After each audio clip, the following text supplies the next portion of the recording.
we start this pre-match interview with quite a surprise, as we have Anders on the left, the team manager of the Soviet War Elites, wearing the colors. Anders, how you doing, man? Oh, I'm fine. I'm super hyped, man. You know, you got to step up when it's the final. It's all about, keeping up with the hype, you see? Absolutely, man. Wan, how's it for you? No face paint of Oceanus. What's up there? You're muted, my friend, I think.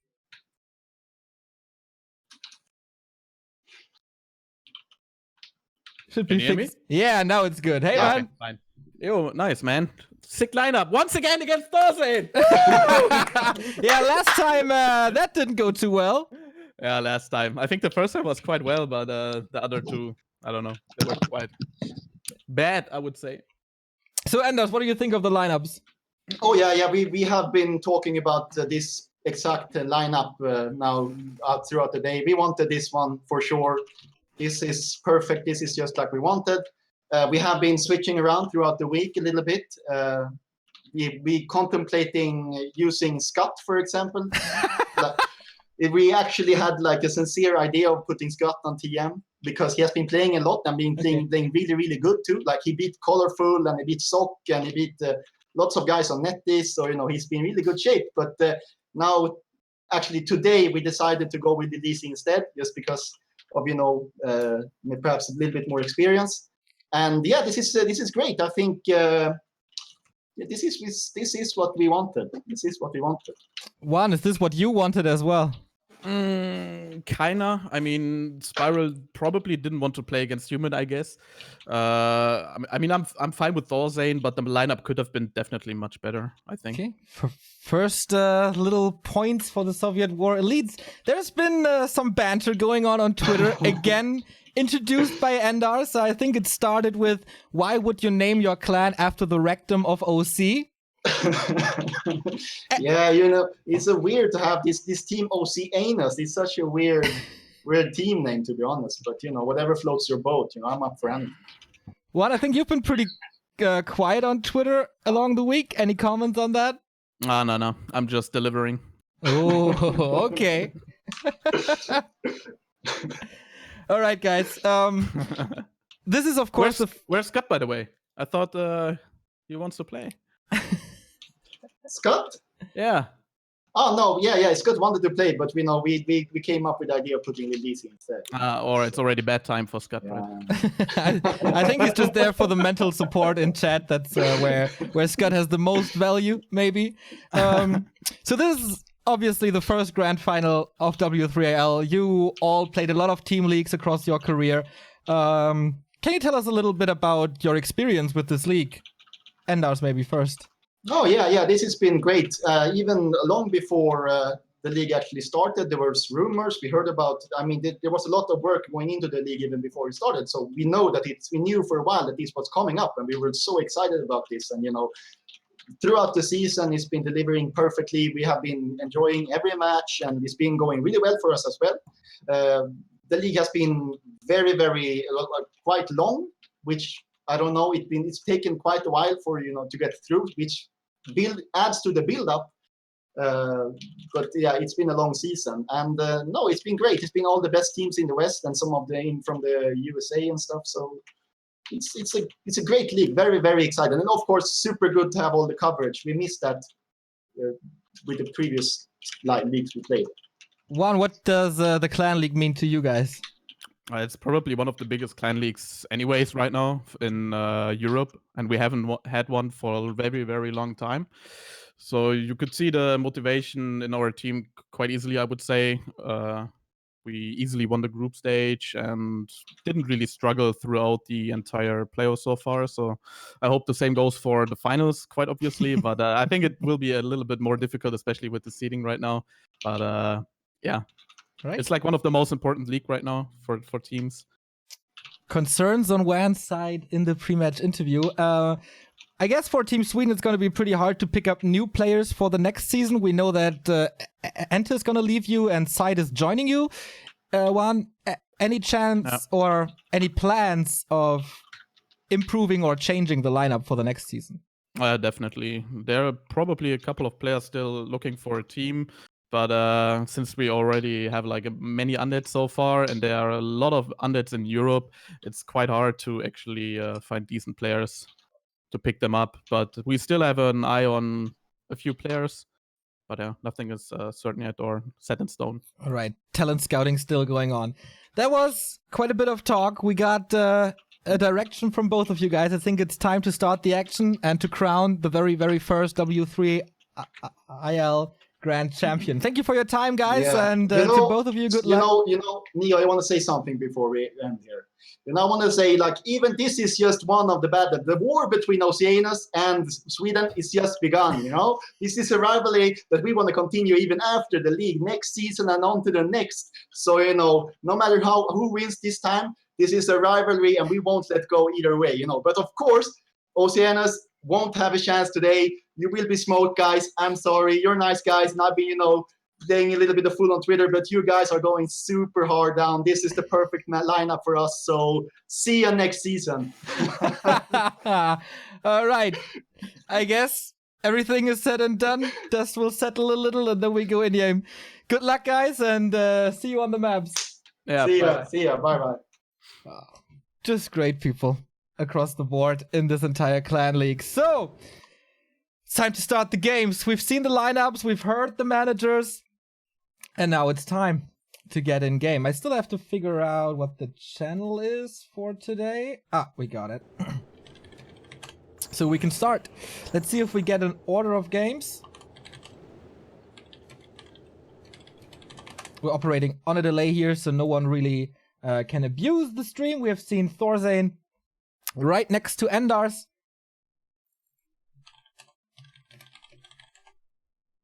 Right next to Endars.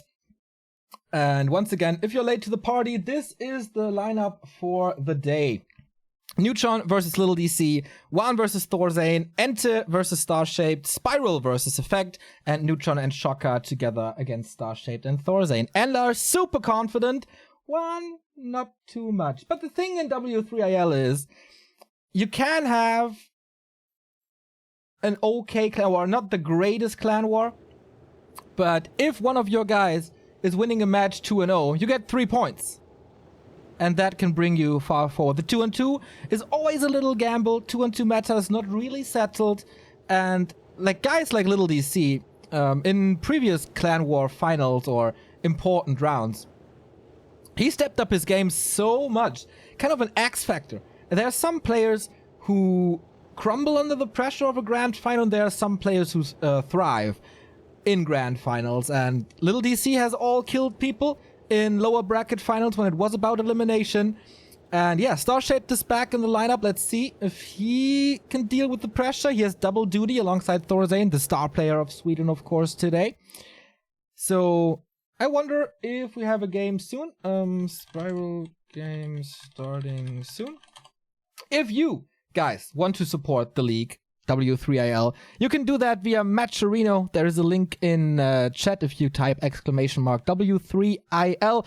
We want to support this for more than one season, more than 2 seasons. We want this to be a constant in the Western Warcraft scene, as this has brought us all a lot of joy throughout the past couple of months. Yes, Endars was right. It was a lengthy season. This was the first one, though. A lot of, in the beginning, it wasn't really clear how many clans will sign up. We ended up with 16, if I'm not mistaken. Yeah, 16 clans showed up.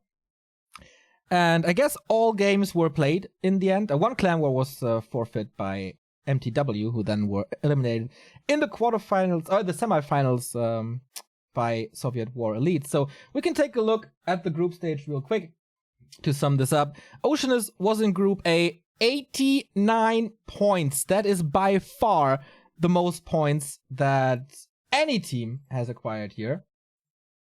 They were victorious over MTW and the Firestalkers, also eliminating Dust, PG, Rage, Red Monkeys, and the FFA Beaver League. On the other side, in Group B, we had the Soviet War Elites, the Swedes. On top, it was a lot closer in Group B, but still the Swedes prevailed, as they oftentimes do. Their old rivalry against Firestalkers, not the same anymore. Firestalkers dropped a couple of players not on the level of SWE. Same goes for UMAT. who were eliminated in the semifinals by Oceanus. As you can see here, those were the playoffs. MTW eliminating Cascade, UMAD eliminating the Firestalkers, but then the two winners of the group stage also victorious in the semifinals. But if you look at this clan war, that was such a sick clan war. It got more than 15,000 views on YouTube, and usually long videos don't get that many views. It was a 6-hour clan war. And that shows you how good it really was. Thorzane 2-0 in the end against Hawk was one of the craziest decision games we've ever seen. Oceanus had an easier game, as Juan said it. They weren't really struggling. But did they face the Soviet War elites? No. They're clashing for the very first time in this tournament. So, Starshaped is here. Effect and Spiral are here as well. The first game has been hosted, and that is our first game, Effect versus Spiral. As I said in my prediction, most likely the second best matchup here today. I see Thorzane and Juan as the star players. They will face each other later. But right behind them is Effect, is Spiral. They're tearing up tournaments left, right, and center pretty much. Thank you very much, Side, who gifts us up to Scud. That's a very nice gesture. Side, of course, as we mentioned before, will join Oceanus after this season. He was playing for Team France before. And Scud, of course, one of the team managers / players for the Soviet War elites. Not seeded here. But man, this is one of the best orc versus human matches that Europe has to offer. Germany versus Sweden is such an evergreen in the Warcraft scene. This rivalry has been going on as long as I can think of competitive Warcraft. There's always been this rivalry. And now we bring it to the next level with W3IL. And then, of course, we have Juan versus Thorzane. Oh, boy. Is it time, maybe, for another Nation Wars? Would be nice. Would be nice indeed. Effect, out of nowhere, is pretty much back. I mean, the Clan Wars, he played a bunch of them. And has been doing pretty well. But we haven't seen him in too many tournaments. And all of a sudden, he's the king of the hill in the fight night, the Friday night fight night by Kendrick and Grubby. In the league, he's been 4-2, losing to Shake, also losing to Mikhail. That was a crazy series as well, man. So 2 undeads. He's not facing an undead here today. 4-2 is still pretty good. He has defeated Alex and Johnny Cage and Kevin Schwem and Mozura. Not the hardest opponent there, I'd say. Spiral, on the other side, is freaking 8-0. 16-2 in matches. In series, including 2-2, undefeated.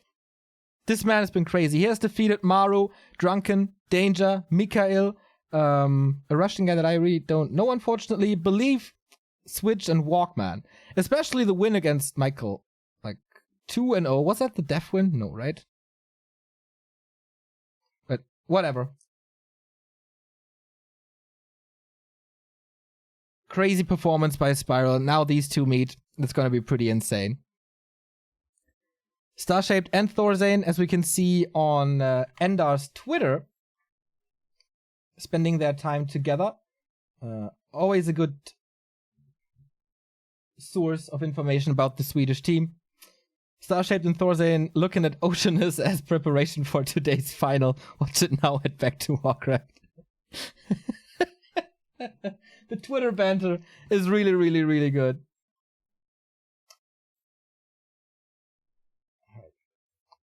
So, Effect is here. Still waiting for Thorzane.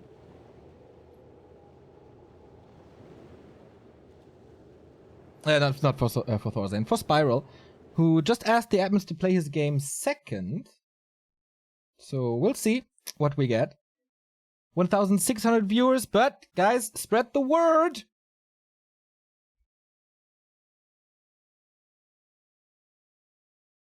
Yeah, usually these clan wars have been very, very well organized by the admin team of W3IL. So big shout out to them, also for David, who provides the entire infrastructure on the homepage of W3IL. So apparently we have a little bit of a break here. So after a few Orga problems, we have our first game. Doesn't take us too long. Best of 3 is coming up. Thorzane, the star player of the Soviet War Elite, is facing Juan. Thorzane is 5-0 in the one-on-ones. He has defeated Hawk in the semifinals. In the group stage, his victims were Agent and Paladin and Sight and Maru. So really, really good. He claimed 3 points against Sight, 3 points against Paladin, and 3 points against Hawk. So he's really the star player here of Sweden, undoubtedly so. One on the other side, 4-1 for Oceanus against Shadow Song, a 2-0, 2-0 against Hot. Was defeated by Cash 2-0, that's not the biggest shame, I guess. 2-0 against Deuce and Fortress as well, so Juan is ready. And claims a lot of points for Oceanus. Thorzane already says he's nervous. After all the experience of a pro Warcraft career, of a pro StarCraft career, after a DreamHack grand final on the big stage, Thorzane feels a little nervous. And yeah, I think that was the case against Hawk last time as well.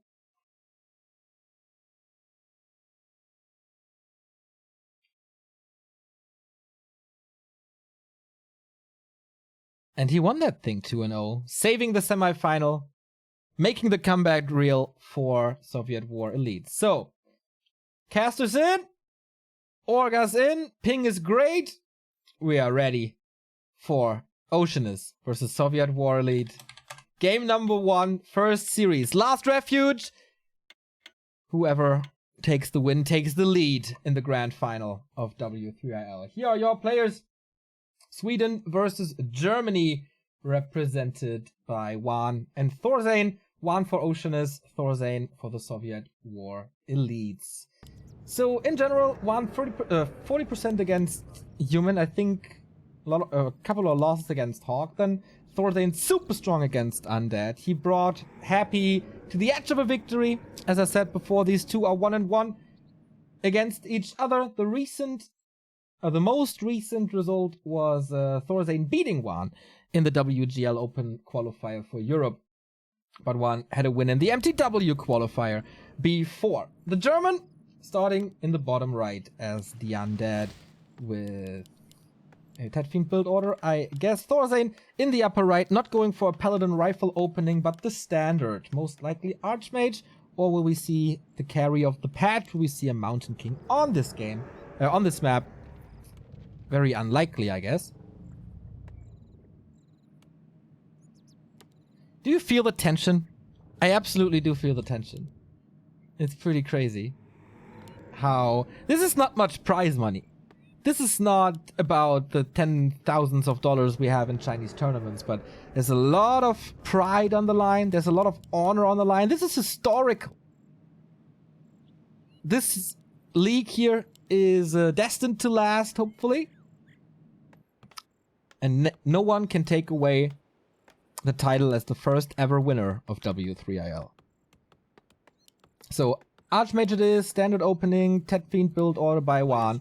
No second Ziggurat, no crazy ghoul opening that we can maybe expect from Enter later, but I don't think so. What was his matchup again? I'm not too sure.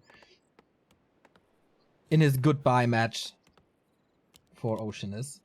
So, Militia Creeping starts. Is it the green one? Pretty sure it is. Or does he go to the laboratory, to the mercenary camp right away? Nope. Just the standard green one. DK is rushing over right away, but look at the play by Thorzane. Blocking him for literally like 10 seconds. Delaying the arrival of the DK, and that should secure a nice little easy creep spot for Thorzane. Yep, nothing to steal here. Water Elemental is gone already. Acolyte is gone to close to level 2. One of the two best human players that we have in Europe. Almost the surround. Juan felt not too confident in his pre-match interview. As you heard, he said, lineup is not that great.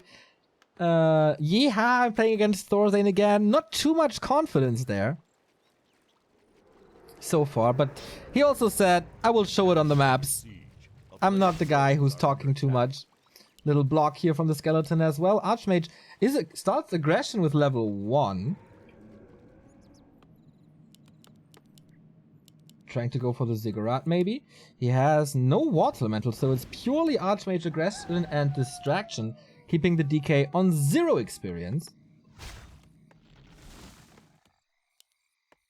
Right, and the tier 2 tech is running as well for quite some time, a little faster than the undead tech, and Juan decides, okay, there's nothing to gain for me here. So let's start creeping as well. I want my aura.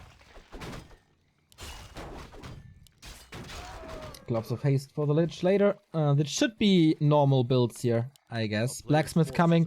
Arcane Tower as well to prevent a skeleton harass. Blacksmith to secure, like to wall this off entirely. No chance to attack this really. Archmage is creeping on his side of the map, not trying to steal anything. And Claws of Attack for him to be able to deal with the skeletons a little more easy. Scouting from Wan is decent. He has, I think, a good idea where his opponent is and can maybe steal this one. Yeah, should be an easy one to grab. Yep, with the coil. So that's close to level 2. Did he prevent anything? No, it was level 2 before, so the Brilliance Aura is working in favor of Thorzane already. Will we see another crazy block? Not here, no. But we see the Rifleman. Good coverage by Thorzane on the map. Sees both entrances to his side of the map covered with this illusion and the real one Archmage. But Juan is gathering a nice army, and especially if we remember the almost legendary game of Juan and Thorzane on Twisted. No surrounds this far. Not a big mass of footmen at all. A few to creep, but that's about it.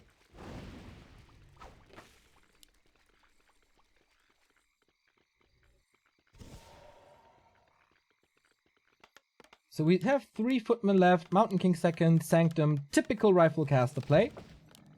Lich second, and the favored tier 3 tech over the Slaughterhouse. But the Archmage is far away from level 3.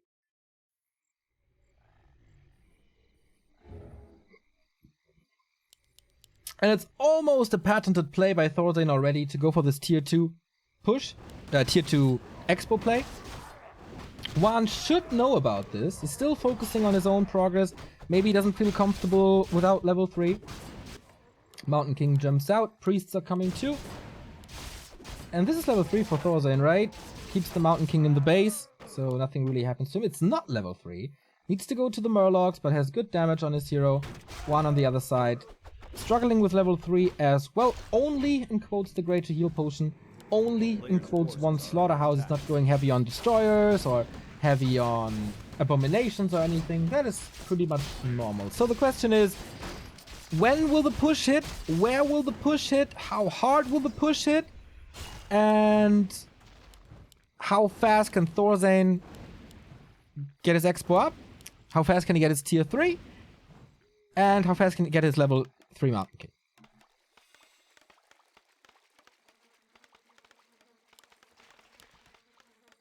A player's forces are under attack. Juan is pulling some cool moves to creep even further. There we go, to get the Mauler. That is definitely level 3. Thorzane has vision the entire time. Juan is just letting him do whatever he wants with that illusion, and that is getting vision. Mountain King creeping solo. Ogre Magi goes down. Potion of Greater Mana for him. That's big. Lots of Storm Bolts for him. Expo, only 3 workers. This means it will take a little longer, but it's cheaper.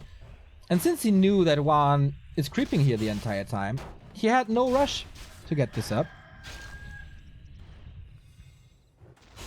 But tier 3 is finishing, statue coming, more fiends.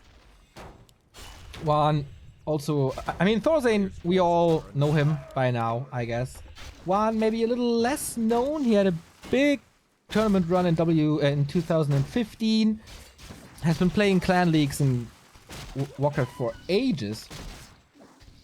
So he confirms the expansion.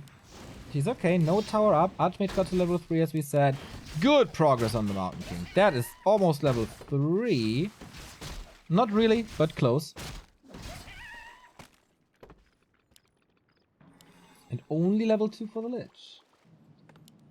No Banshees yet. Early Destroyer upgrade. Players' forces And are under attack. looks like one wants to be a little aggressive, but a little indecisive maybe where to go. Was checking the shop if there's anything for him to grab here. And the siege starts, but I think Thorzane feels pretty comfortable right here. Good creeping, as I said. Scourge Bone Chimes will maybe make a difference in the later stages. Coil Nova executes the priests immediately. The first fight of this grand final takes out 2 priests immediately. As I said, not too many footmen, so the fiends have not too much to worry about, except, of course, the Mountain King. Where's the coil? There it is, right on time. And so far, I really like Juan's fight here. What a block with the skeleton. That wasn't easy to do. Loses the fiend in the process, but he killed a lot more. Shouldn't lose too many fiends right now. There's one more coil ready. Can he reposition that fiend? It's basically in the middle of everywhere. Coil arrives. Dark Ranger as well, but everything that is hurt now will most likely result in a kill. Oh, denied by that Lich to get a little bit more mana. Another footman dies. Militia coming in. A second feed maybe dead. Mountain King lost his last bit of mana, but Thorzane with a big comeback in this fight. Destroyer is up though, and there's only 2 riflemen. Double Destroyer dispelling the Water Elemental immediately. Lich is in trouble. The big mana potion has been popped, so plenty of Stormbolts and the DK. How can he react with one last coil? That's for sure. Destroyers are taking out the casters, and the Militia duration is over as well. Stormbolt cuts the HP in half. Is there a town portal to swap somehow? Oh boy, that was last second. Whew. Is he out of range? No. Juan escapes with 40 supply. Thorzane holds the expo with 50, but big losses on both sides. How can Juan recover? A player's forces are under attack. Was it Juan's biggest push? I don't think so. Thorzane is still on tier 2. Not committing to tier 3 yet.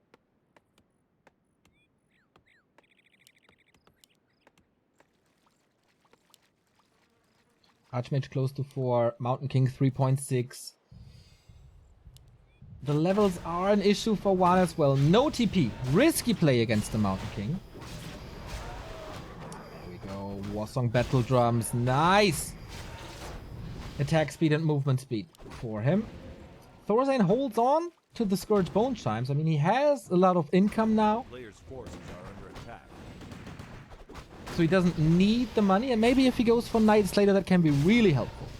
Thank you very much, Matti Kuchen, for the 26-month resub. On my way to 30, and we are on our way to 1,000. Thank you. So, level 4. Level 3 for the Lich. Big level ups for Juan. Stands for white and nerdy, by the way. I can totally relate to that. 2 destroyers. A bunch of riflemen. 1-0 upgrade only, though. Archmage level 4. That's a lot more mana for this Mountain King. Thanks to the Brilliance Aura level 2. But the control with Stormbolt is pretty great. Also, decent amount of HP. Thorzane feels forced into Spellbreakers, which is not that normal. The first Abomination is coming in, denies the Fiend again, but there's certainly a lack of damage in Juan's army. Trying to focus this Mountain King now. There's no staff, so pretty much do or die. Silence on him. Dispels it. Stormbolt. A-bomb stays alive, but he can't reach for another nuke. Nice Nova into everything, but the heal scroll for Thorzane is there. He's playing a very, very solid game, even though he's only on tier 2. Shop control again. Could sell the Scourge Bone Chimes now. Still not willing to. But the Invo Potion is important. Juan, maybe plan B now. Direct fights are not really his thing anymore. He's fighting uphill. 66 supply for the Swede. And tier 3 is coming. So far, Thorzane has everything under control.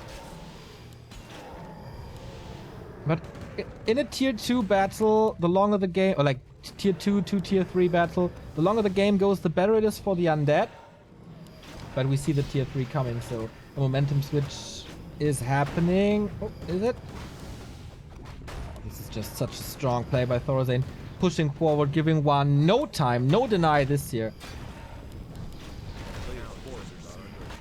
And since the first battle really, Thorzane is in control. Expansion shut down, level 4 on the Mountain King. Belt of Giant Strength also not an item that will save him. No Banshees for anti-magic.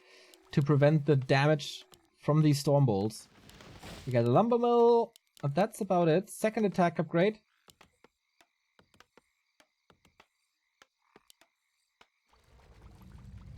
A player's forces are under attack. 8 rifles already. Wow.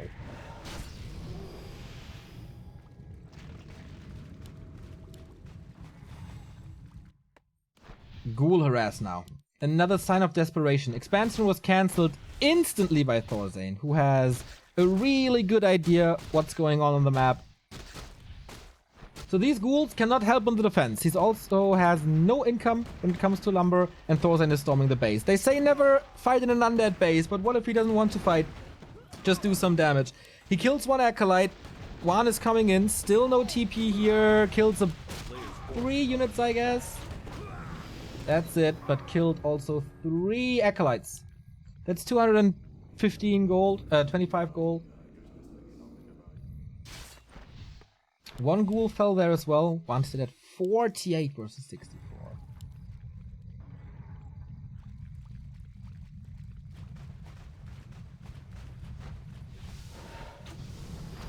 So, most likely the last possible siege. We have Disease Cloud. Tower is gone. Free reign over this expo. Thorzane is coming from the right-hand side. But damage is done already. One has no TP. Healthstone on the Lich. Nothing on the DK. Dark Ranger is empty as well. Invo Potion, Heal Scroll on the Mountain King. Archmage got the Orb. And Scroll of Healing. Mining has been denied. Maybe a backup expand. No, I can't do that anymore. With this push into the base, with the increased cost for the Acolytes, like rebuilding them, he lost so much economy that he can't go for the expansion anymore. So again, the 16 supply lead. Hero levels. Are they sufficient? Oh, that coil doesn't do too much. Forces another Stormbolt, but the A-bomb falls nonetheless. 400 gold on one side. Is that a little too much? The A-bomb's taken out so quickly as it seems. Can't reach, can't fight an open battle, but the focus fires all of a sudden on the Mountain King. Needs some healing. Uses the invul before. There's no Paladin just yet. He's coming for the Holy Light right now, and it's so necessary. Hero focus on the Death Knight, who, as I said, has nothing but the Health Stone. Might be forced into it soon. Still 2 Stormbolts on the Mountain King right there, and the Paladin. Thorzane is forgetting about the Paladin. Now sees it. Oh, nuke again. Heal Scroll. Is the Paladin arriving in time? Is he the Gandalf? Yes! Oh boy, that Healthstone was consumed. DK on the verge of dying. Lich has no mana anymore. One has to retreat, has to fight in his base with shop and reinforcements and everything support. Dark Ranger about to fall after the Stormbolt, and there's no nuke anymore that ends up on the Mountain King. Lich is close to 4, which gives him a nice little damage boost. 3,600 gold on the main. That was a 600 gold harass. Thank you, Ötti, for the 17-month resub. Whoop whoop. A player's forces are under attack. A little bit of creeping. Get that Lich up to level 4. One is delaying his death for quite some time. Everything is hurt. Everything is low mana. Breaking upkeep now. Is trying to oh no, not trying to expand again. Doesn't have the resources.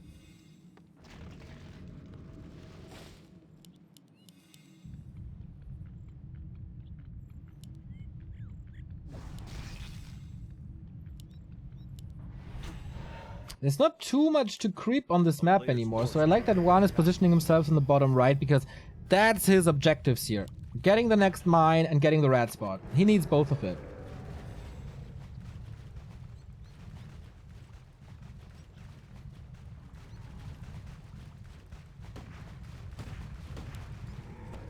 Couple of skeletons. Of course, the Lich can eat them. We still don't have knights. Do we have a staff? No, just a couple of invuls. Thorzane not making the greatest usage of the tier 3. Spooning a little is one. With the Coil Novas. Trying to get to that level 5 DK. Archmage is quite far away from this. Paladin only level 1 is nukeable. Water Elemental trying to get the Ziggurat down, but that might be the final and decisive fight. He's going for the Mountain King again. Coil ends up on the Fiend, who's not surviving in the end. But the silence was hit nicely.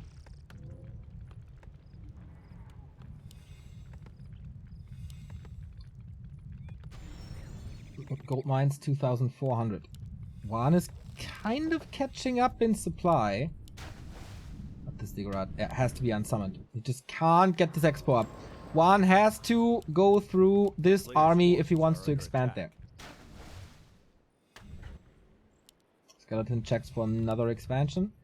So saying very, very risky. Only one tower in the build.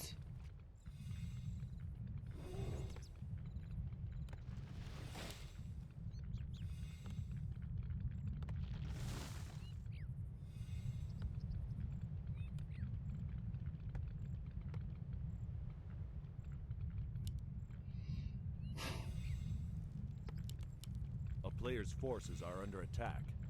3 abominations. They could block a lot. One with this is supply stuck. With this unsummoned Ziggurat. Is it too stubborn of one to constantly go for this Mountain King? He is of course a great carry. And the big damage dealer. But he's also so tanky. Fiend shots and on him. DK a little bit out of position maybe. Invo potion triggered fast. Coil saves his A-bomb, but oh, the orb effect. Did you see that? Basically no healing. Takes out more priests. There's even a sorceress here, but constantly 2 destroyers. The Sork is pretty useless, I feel. Takes him out anyway. Again, spooning his way up to level 5. But another abomination falls. Main gold mine for Thorzane, less than 1,000. Oh, we get griffins! That's what was taking so long. I was wondering, what are you doing with your resources? What are you doing with your tier 3?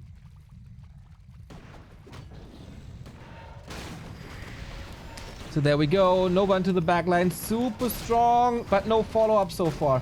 The A-bombs, yes, they are eating a lot of damage, but you can't heal against that no more.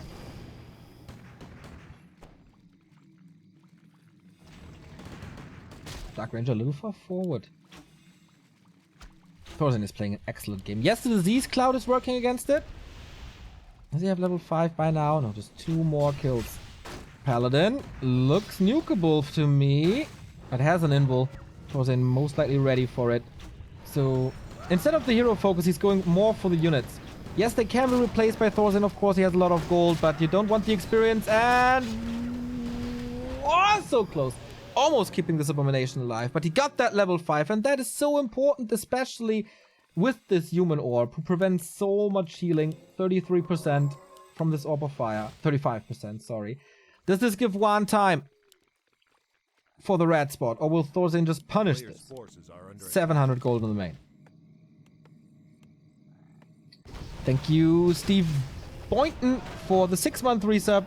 Sending thanks as always for the excellent content. Hello from Chicago. Thank you. Hood of Cunning. A little bit more deeps for the Lich, but not level 5. Can send the Lich away. Thorzane is coming. There is no TP. This is definitely the final fight, is it? Oh my god, the Stormhammers are hitting these statues so hard. He absolutely needs them. Lich way out of position, being caught by the Stormbolt. Everything right clicks this Mountain King, who catches the Holy Light. When is the coil coming? Orb effect is not applied yet. Oh, stun on the DK. He can't heal. He can't get out, I guess. 2 targets now. Does he? Oh, dodges the coil, and there is no healing now for 7 seconds. This is looking great for Thorzane. Continues to look great for Thorzane. Level 5 Archmage. And still a heal scroll. Great dodges from the Swede. And close to 5. Another expansion, as this one's empty. He's getting closer to the undead side. Scouts for an expo here, but no. This is all the gold that Juan has left. It's barely 100.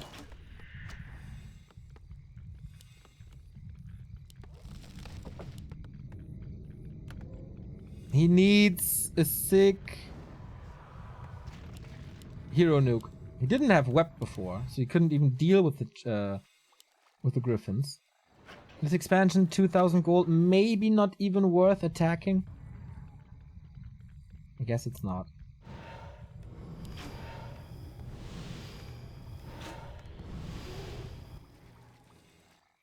Expansion now, but Thorzane scouts it. Under siege.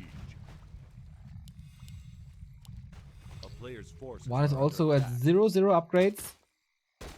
5 against 1, man. That's not fair. Little acolyte bullies. Another fiend executed.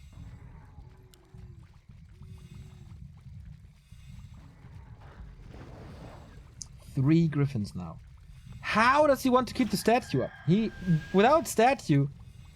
Oh ho ho ho! One for the highlight reel. Nice staff. It was a long range coil, so he could prepare for that.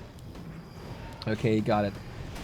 2 kills, I guess, for the level 5, but he doesn't want to wait that long. Mountain King, body block, and the DK HP decreases to 50%.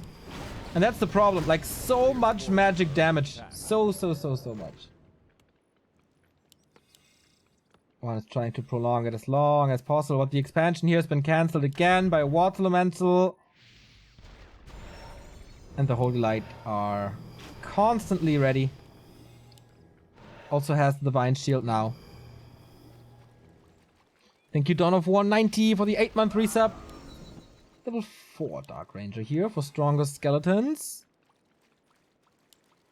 35 supply difference though. Only 1,000 gold. Juan has no gold for an expo anymore. He must unsummon something. Thorazane is mining again. And the positioning is so great.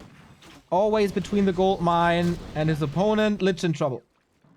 So far, there's a lot of mana. Well, not really a lot. Oh! That was a disconnect. Thorazane has left the game. But that was not on purpose. I can tell you that much. I would think this is Thorazane's win. 30 supply plus expo.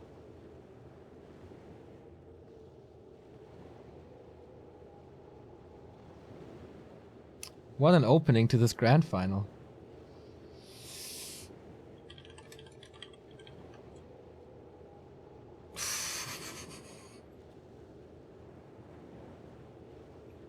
Yeah, the main admin immediately responds, "This is a drama day." Nice, indeed.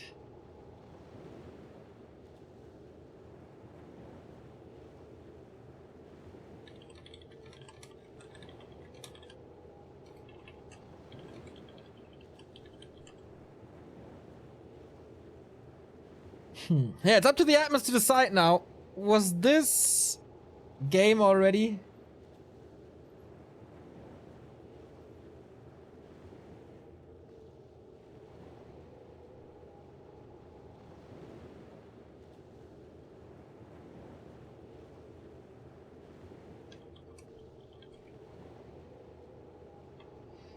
Kind of a desync.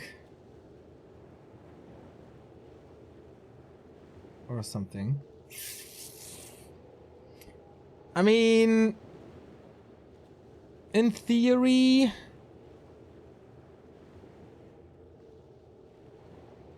you can unsummon all buildings.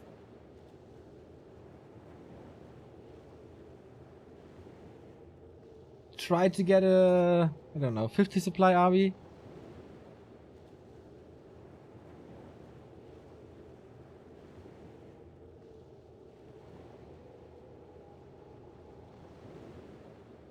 But it's up to Oceanus to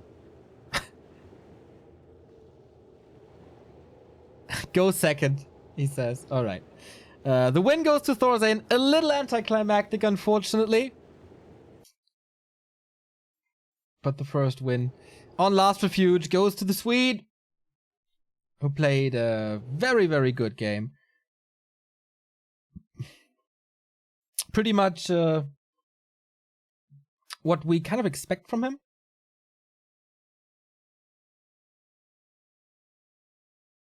But yeah, great sportsmanship by Wan. Just go next. No discussion, no arguing.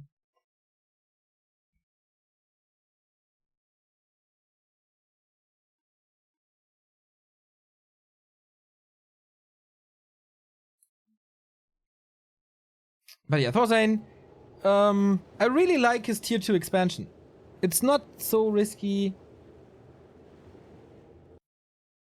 as the normal tier 1 is. You're not that dependent on the footman, which will then mostly melt against the Lich and the Fiend shots without defend, or you're forced into defend, but basically defend with a couple of rifles at the early stage of tier 2.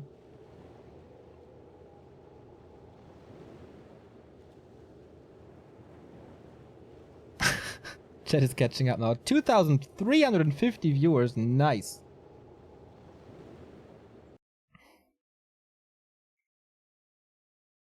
So that's of course the 1-0 for the Swedes.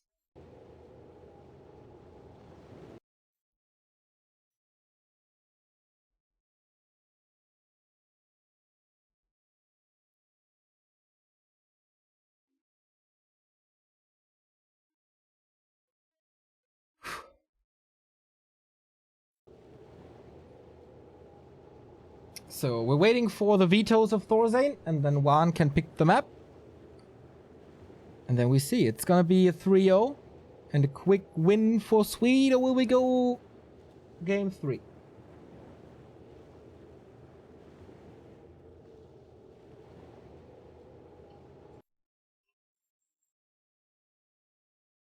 In March, Juan 2-0'd Thorzane. In May, Thorzane 2-0'd Juan. Will it be the same? They never went full distance so far.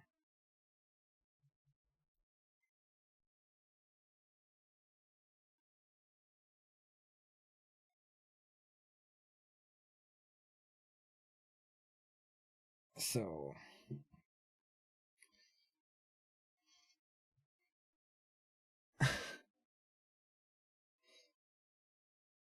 standard map pool here, 2 vetoes for the Swede. So we have played Last Refuge already. That went to Thorzane. So we are left with AZ, EI, LR, TM, TS, Northern Isles, and CH. So he doesn't want to play on TM nor on Concealed Hills. So it's Juan's map choice now. Not on TM. I wonder why. Last time they played it was so great for him. 4 maps to choose from. AZ, EI, TS, and Northern Isles.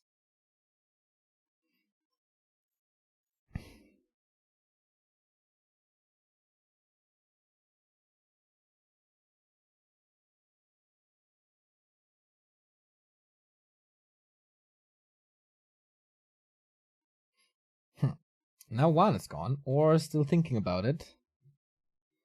What would be good against this rifle style? It's hard to say. Like, Thorzane can play so much. You don't want a Mountain King in his hands. You kind of want it to have it hard to expand, but then, I don't know, he just tier 2 expands.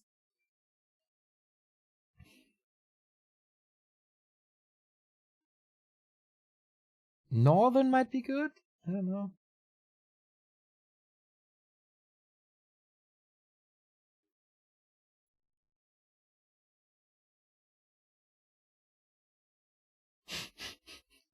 Entis coming in, immediately starting the banter. Sweden always pulls out the ultimate weapon, star shape, when it's getting serious. So, okay. Juan is agreeing with me, says Northern Isles is the map. Yeah, I do agree. The Expo is doable, but not super easy. You can do it immediately, but it's not that easy really, and it's a little far away. It's pushable. You can creep.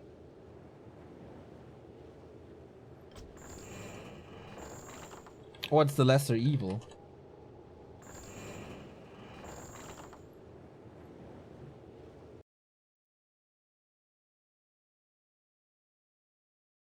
So the thing is, there was a timer, I guess, for one. Thorzane's tier 3 was very late.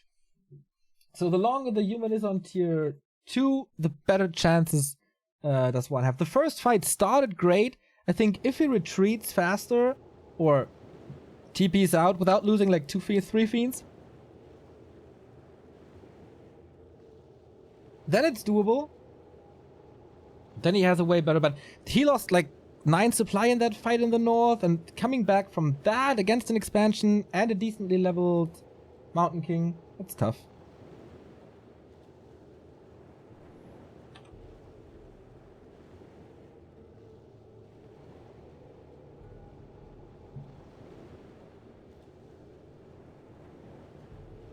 Thank you, Domochevsky, for the Prime sub.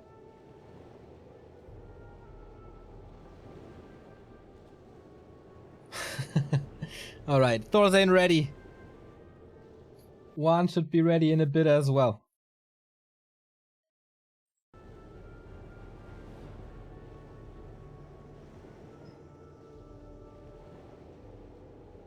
Alright, go, go, go! Sweden versus Oceanus, map number 2. The Swedes took the lead with 1-0. Will it be a 3-0 after this very match? Northern Isles it is. Wan's map choice, Thorzane. Will he remain in this league undefeated? That would make a pretty great argument for the MVP. Especially after eliminating Hawk in the semis and eliminating Wan, both with 2-0. I think if that is the case, there's no argument that Thorzane is the MVP of the season.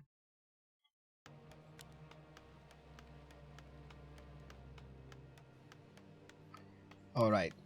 Thorzane, the doctor, in the bottom left with the lead.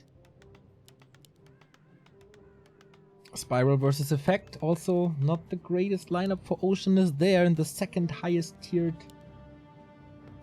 game that we have here. 2 and 2 can always go both sides. Both are, or both were pretty successful in the 2 and 2 tournament, but we go into that later. One in the upper right, most likely again with the Tet Fiend build order with an harassing DK happy style. Last game, he didn't do anything with that DK, not really. Was blocked, arrived too late, and then can't do shit. Thorzane goes for an Archmage, Juan goes for a DK, here comes the Graveyard, so Tet Fiend's confirmed. How possible is a harass here? Not sure. It's quite a distance.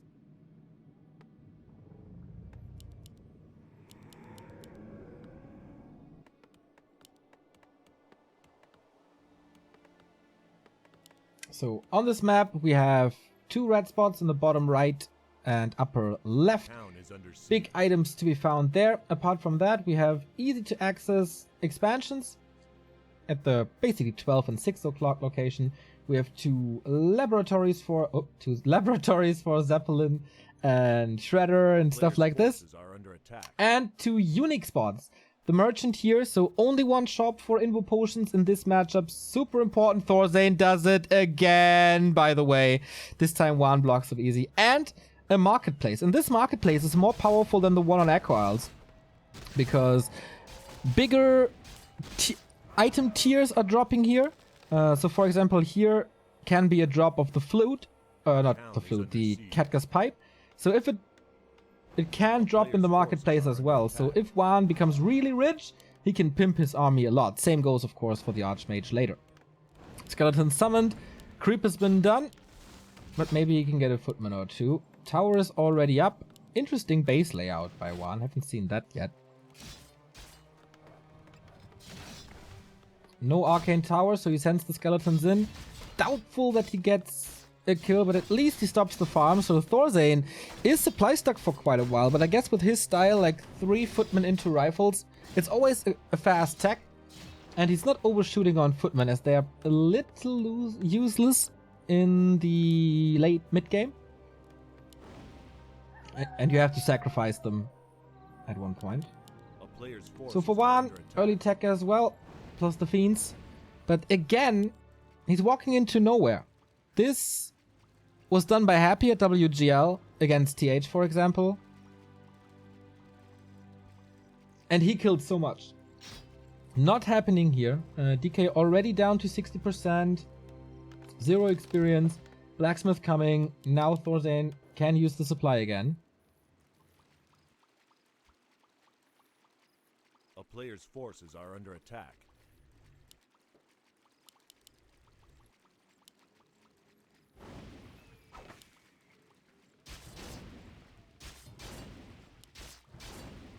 Archmage stealing experience. I think that's something that Thorzane is doing really nicely. Move into the opponent's side of the map. Just a little assault on a creep spot or something, but Juan steals it. First experience here, preventing level 2. Oh, the end snare is super unlucky though. That lasts forever. Thorzane kind of surrounding him here. Is it starting again? The surround game? No, he's fighting through. While the skeleton's attacking the Archmage. I like that play. Not too much experience gathered from these little guys. Lots of mana used by Thorzane, and he has no additional water elemental anymore.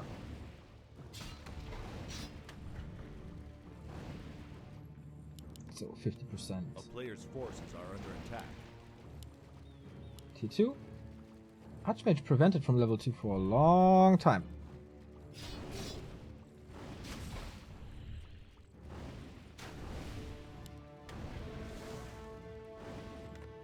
So what else is there? Tier 2, Mountain King, Arcane Sanctum.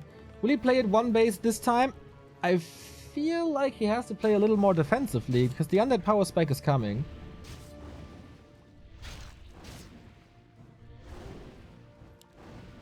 What was the Knight, if I'm not mistaken?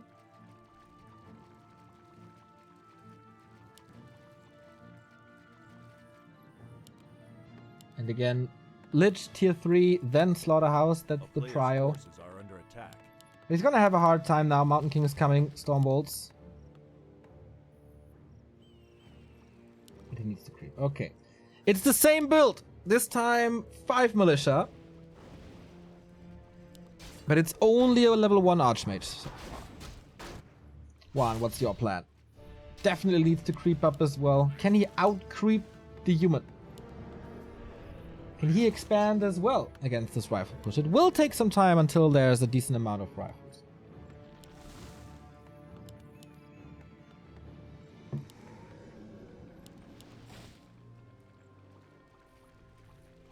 A player's forces are under attack.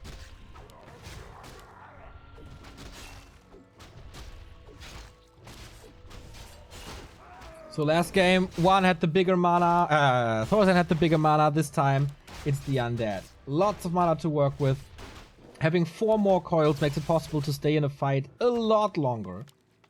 Or, you know, to nuke a little more.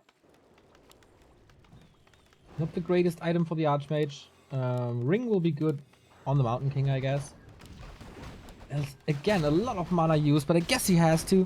Tries to steal experience in the middle of the map. This could be a backstab or a go towards the expansion. Juan knows exactly what's up. Doesn't have to face a level 3 Archmage. Has to face a full mana MK. Okay, well that's 3 Stormbolts. He has a bunch of coils and he kills a lot of peasants here. 2 of them down already if he chases correctly with the skeletons. Not worth a coil. Okay, maybe it was on cooldown.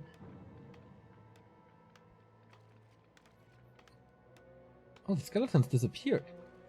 He's still building it. This was, I guess, not the ideal outcome for Juan. But Tier 3 is ready. No backpack. So he has to go back for the orb. Are under attack. Is there a timing push coming? Burrow, more fiends? Or is it counter expansion time? Don't see a 6th Acolyte yet. It's again the same build with early destroyers. And he just lets this come up.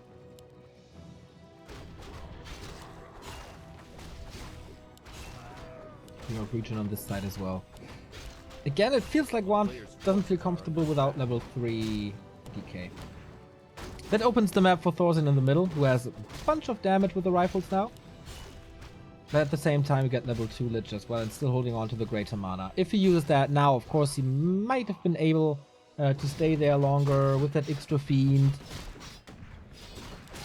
But then it's gone, and you don't get the greatest value out of 4 additional level 1 coils. There it is! 6th Acolyte counter expansion. A player's forces are under attack. 3 rifles, 3 priests. Also not the highest on mana. 53 supply. Super fast upkeep. Pit Lord third it is this time. Okay. Howl and Cleave. There's not much Dispel. Is there Dispel at all? Yes, there is. Mountain King in trouble. Down to 50%. Howl was good in the back line. Can he kill something? No. No corpses here. Now he has to share experience by 3, but he has a big tank in the front. Damage mitigation. And later on, good damage as well. A player's forces are under attack.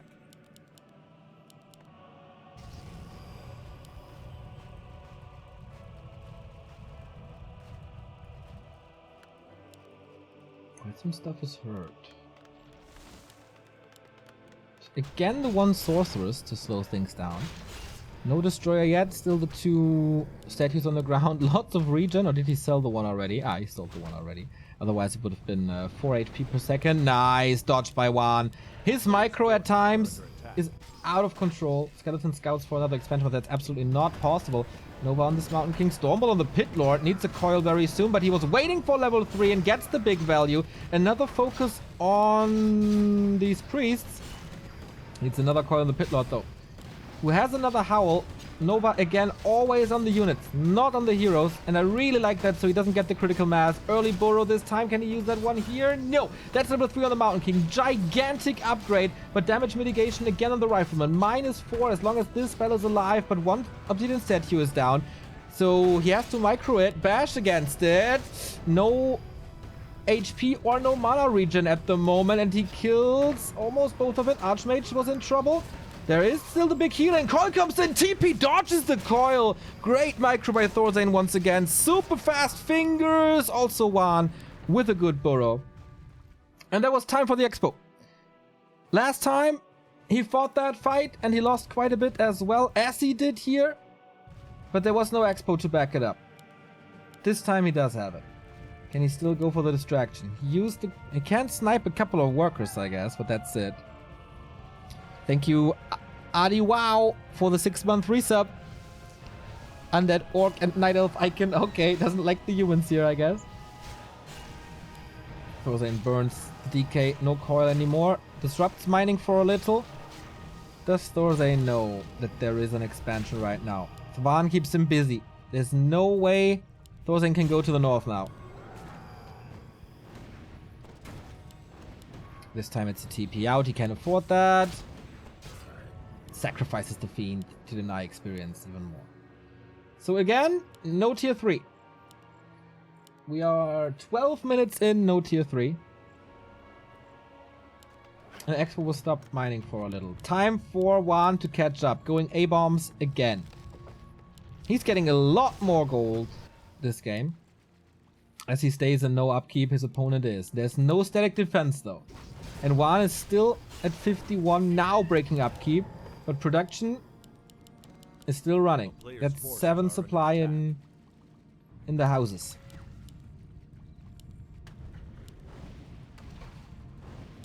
How much mana is there? The absence of a statue, you notice it. If you look at the mana bars. It'd be great if this tower comes up. You can repair it now. Just having a Nerub tower is such a big help for Juan. Otherwise, if this push goes through, might be 3 points for Sweet. Nova level 2 right now. A-bomb healed up, but nope, doesn't work. This push looks good. This push looks really good for Thorzane. Stumble on the DK again, who has no potion, only a mana potion on him, and he's just nuking him. He's just aiming for the first hero, blocking this Mountain King, but no rescue anymore. Realizing this, there's no TP, there is no potion. GG by Juan. Thorzane again, 2-0 sim, and that's 3-0 for the Soviet War Elites. What a start into this grand final for them. Thorzane, what a season. He is now 6-0, and in the playoffs, he got 2 points from the 2-2 against MTW. 3 points, sorry. 3 points from the 1-on-1 against Hawk. Now 3 points against Juan. This dude has played 3 games, 9 points. He has 1 more match to play. That is the 2-on-2. He could go for 12 points in 4 games, if that's another 3-0 right there. Thorzane, An indestructible force in W3IL. One stood no chance. And now it's an uphill fight for Oceanus. We have another game that's going to be Starshape versus Enter. We go into a little break and then we continue this. Can we start the comeback for Oceanus? Enter's last match for this clan. Stay tuned. Game 2 between Sweden and Oceanus. 3-0 lead for the Swedes after their MVP Thorzane scored a 2-0 over 1. Next up, the MVP for Oceanus. 8-0 in the solos. That's Spiral for you. One of Europe's best orcs is stepping into the ring with yet another Swedish human player. This is Spiral versus Effect. Again, Germany versus Sweden. Effect, a little weaker, I guess, than Thorzane. But he's back in the scene after, I don't know, a lot of studies or bodybuilding or whatever.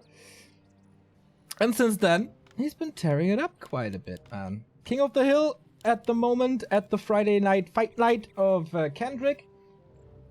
And now he has to bring it to the table. 60% versus Orc is quite a good rate for Effect.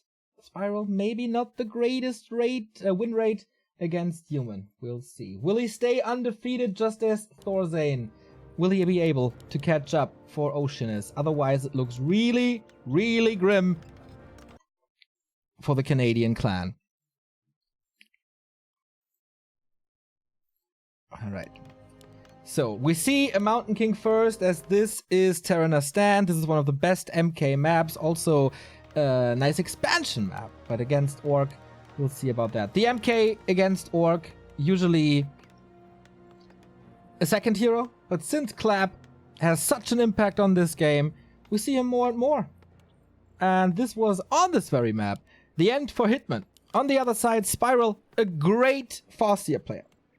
I've been saying this at least for the beginning of this season. I think even earlier that this man is super talented. And putting in the hours. Definitely a great representative for German Warcraft and Oceanus in general. So can he stop the progress of the Mountain King? Can he stop the progress of the Soviet war elites? Will be harass, I guess. Would be quite... Well, he could creep, of course, with Lightning Shield at the mercenary camp. But he's just running straight over. A player's forces are under attack. 2,100 people watching this final so far. That's awesome. From the community, for the community. That's what W3IL stands for. So, Mountain King starts creeping with that, no, it's Stormbolt actually. Wolves coming in, most likely getting the first kills. We have a Shadow Priest for the Dispel. Farseer 0 experience so far. Pion goes down, but good chance for Spiral to get the 2 kills right there. Wolves resummoned, here's the first kill. There's the second kill, and it wasn't denied as you can see here. He was trying to, but didn't get it. Third kill as well. That's a great start, and he gets the Shadow Priest. If he commits a little more, healing is in. Can't dispel this wolf. Oh my god, nice sidestepping. Has a little bit of healing, but it is not enough. Does not want to commit his Farseer to this kill. Shadow Priest is very, very empty anyway.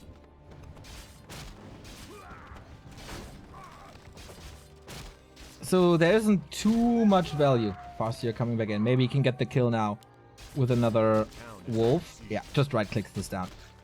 That was a great harass. Halfway towards level 2.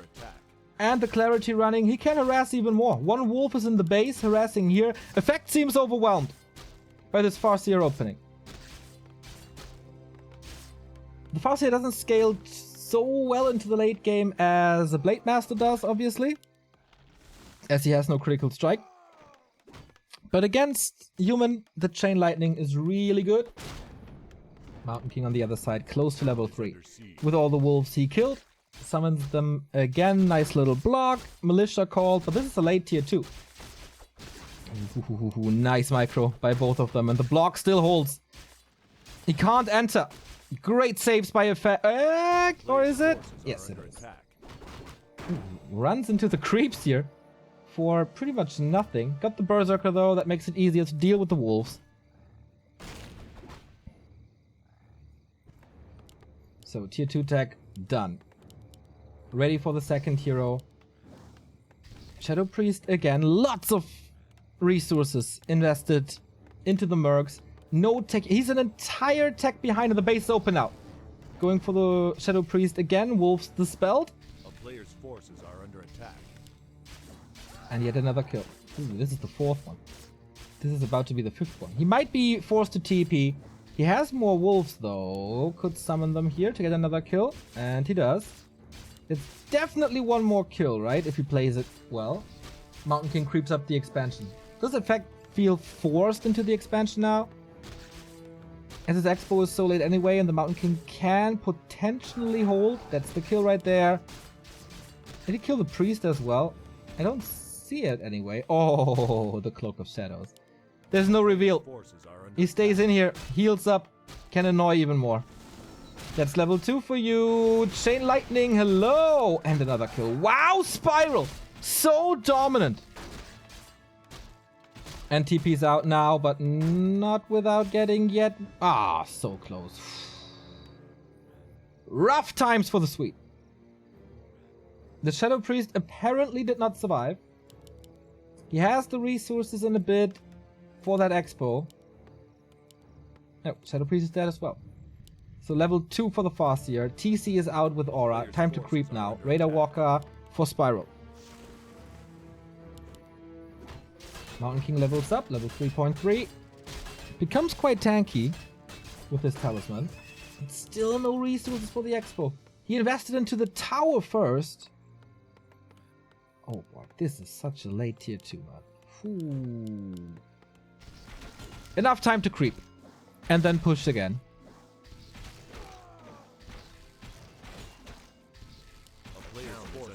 Bigger healing, never wrong against a Mountain King. But the time for Wolf Harass is pretty much over. With the Arcane here and the Arcane here, even a Guard Tower. Effect in the playoffs was defeated by Lucifer before. It was a really cool series though. Super close. I think Effect could have won that. Shadow Priest is back. No TP anymore. And Snare upgrade coming. Another Wolf. Scouts this sees again. No tech.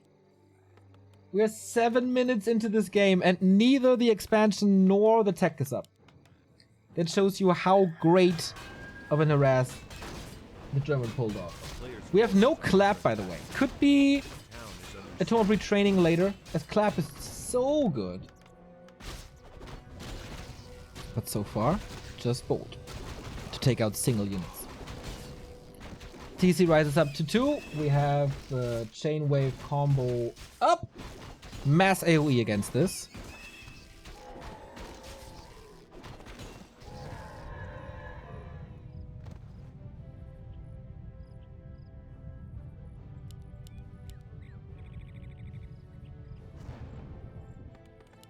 A player's forces And are under pillage. attack.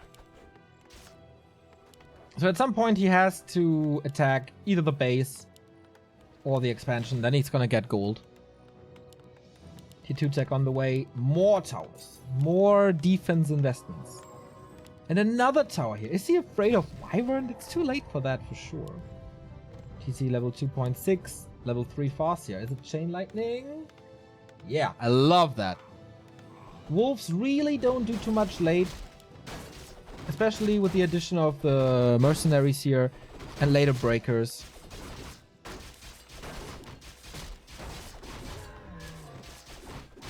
Ooh, Subby Mask. Subby Mask and double invul and close to level 5. That's a lot of solo experience for this MK. But the push from Spiral is coming. Double Walker, they have the spell. 2 Raiders, 2 Grunts. Here we go. 2 Guard Towers soon. This shouldn't be enough to kill this Expo off. Chain Lightning and Shockwave damage split. Hits everything, but doesn't kill anything. Mountain King is super powerful. Has 2 more Storm Bolts. Oh my god! Look at this! A pentakill! And the Mountain King in the middle of everything. Everything has to TP out. Holy shit! 6 kills with 2 waves and the chain lightning. No repair. He's clicking it down. Chain lightning again. Oh, that was level 1 shockwave. He has one more in a bit. The Raiders knock it down. Unbelievable push by Spiral. That was perfect. No healing here. Now he has the clarity. But knowing that effect will not react, no region scroll for the units, not saving the peasants because he had to repair this. And then having the second combo ready. Wow. Just wow.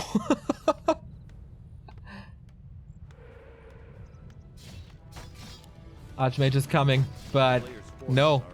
Just no. Spiral is getting gold from the pillage.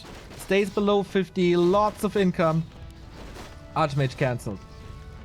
No Brilliance Aura. No Blizzard. Good save right there. And no additional income. Double Sanctum, but that will take some time. This expansion did not pay off. Invul Potion number 2 used already.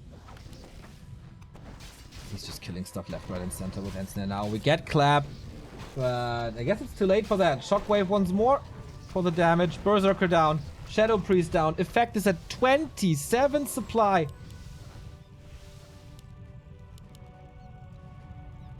The town is under siege. And he's expanding on the back of this as well. A player's forces are And now Clarity's running. Mana Potion on the TC. Even a heal scroll.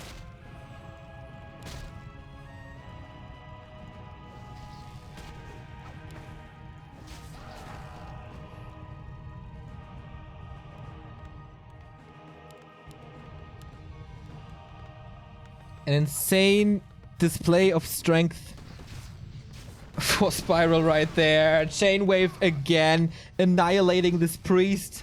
a player's forces. And so much mana on the walkers. Constantly moves the TC back so it doesn't get burned. Clap, okay. But the AoE battle at the moment is won by Spiral. Holy shit, dude. Everything went so great for Spiral. Arrived at the right time. Killed so many workers. Retreated. Came back and then just slaughter. Just a slaughter.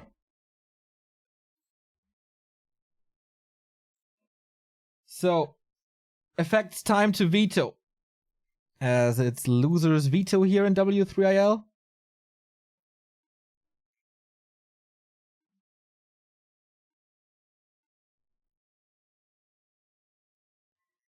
That's a hard pill to swallow. That is a hard pill to swallow for effect now. So, Last Refuge out. Amazonia out. And that means... No, wait a second. That was Spiral's veto, sorry. Last Refuge out, Amazonia out. And it's Northern Isles for the Swede. And it's winner's veto and loser's choice. Sorry about that. Okay, Northern Isles. Not that easy to make work with an MK.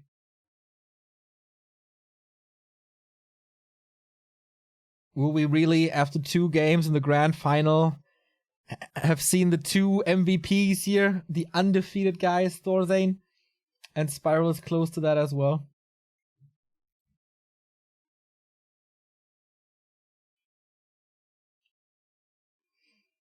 And Spiral's plays with the Fastier. I am never not amazed.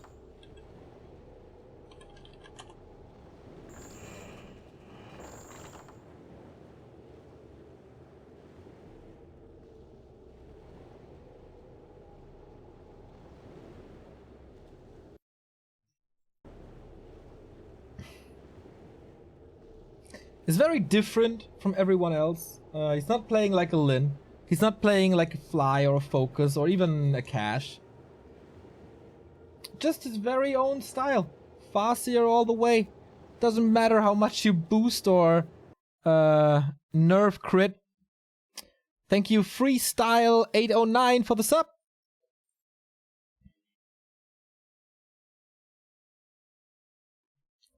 Cool to see that there's quite some hype on Twitter for this tournament. Really, really nice.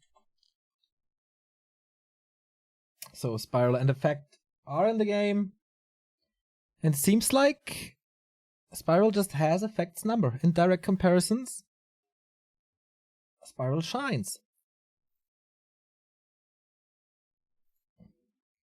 We are, by the way, 15 subs close to the 1,000.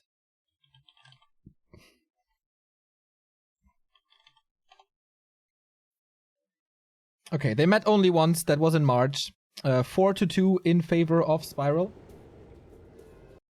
But that doesn't count too much. Thank you, Precariat, for the 8-month resub. Went to sleep after EPC, woke up to W3IL. Good Sunday. Thanks for the solo marathon, Bay. Thanks for watching, man. Hope you had a good sleep. You are not allowed to sleep on this game, though. Map number 2 between Spiral and Effect. Can Spiral equalize this? If he wins this map as well, which is not that easy, then the clan war is tied. It didn't look good after the first series when Thorzane annihilated Wan 2-0. Not annihilated, but kicked him 2-0. Could happen to the second best Swedish player as well. Could happen to Effect right here.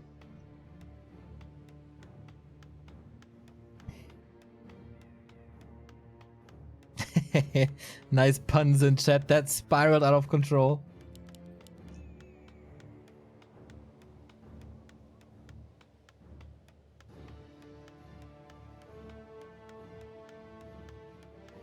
Puns are real indeed. So, this is not a Mountain King this time, is it? I mean, all the humans love him. Understandably so. But maybe it's not the way to go on Northern Isles. No, it's not. Archmage it is. On the other side, since it's Spiral. And, well, Northern Isles is a good Farseer map as well. Can rush over again. Will he try to expand here? Doable, but hard. If that's his style, he will certainly try it. But we saw what happened. We saw exactly what happened. And on this map, there's not even a mercenary camp. There is a shop, there's a marketplace, there's 2 laboratories, but that's it. That's the neutral buildings for you. No merc camp, with 2 red spots in the corners, and expansions at 6 and 12.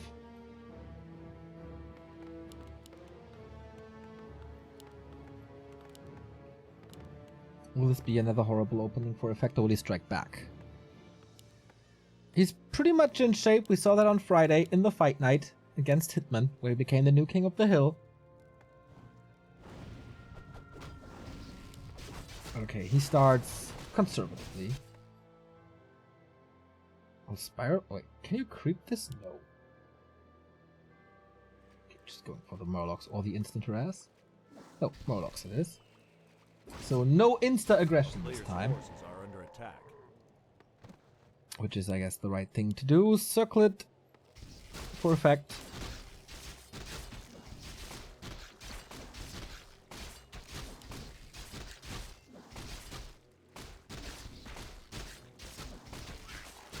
Ooh, Lightning Shield. Is Effect building an Arcane Tower? No. It's a fast tech this time. No expansion. But Lightning Shield on a Wolf is not that easy to deal with. It's also no shop tech. No shop 1 burrow tech, so the tech is definitely faster. Lumber Mill coming already. And there we go. Thank you, Vicious, for the Prime sub. Oh, Archmage is blocking the entrance. Nicely done, but he has to go away. He's a little afraid of the wolves. We'll see the Lightning Shield now. He calls a lot of militia, but the wolves are already hurt. Maybe not the best idea. Water Elemental is blocking the entrance for the Farseer, so he can put in more damage. Cool little moves from both of these players.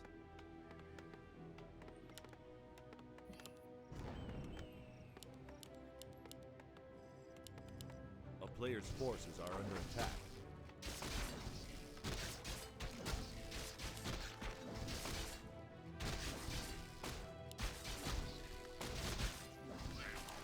Now he starts to steal experience from effect side of the base. Maze. Map. Wow.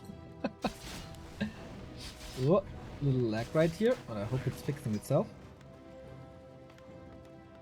Is it time for the lightning shield now? Yes, it is. Old school orc versus human.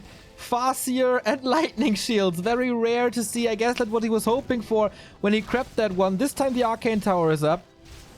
And the lightning shield is gone already. But damage is done, I guess. 50%. And he got one kill in the end. And a lot of preparation. He has a... Oh, that is the second charge of lightning shield. Here's the second kill. He's focusing this one a lot, but he got level 2 and again a triple kill. What's up with these multi-kills by Spiral? If he would play Dota, he would be rich as fuck now. A player's forces are under attack. There's some Quake championships. Maybe he can play that as well. But has to be careful with this grunt. Must deny it. Did he get it? I don't know. Ooh, trying for the surround with the water elemental summon. Didn't work in the process. He's gonna lose a footman for it. But he has another grunt surrounded. TP out by Spiral. Can he afford that? Maybe. Tech advantage. He can't definitely not afford to lose a second grunt. As that is...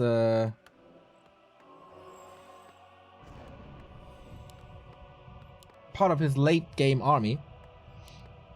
Shaman are coming for more lightning shield. TC again. A player's forces are under attack.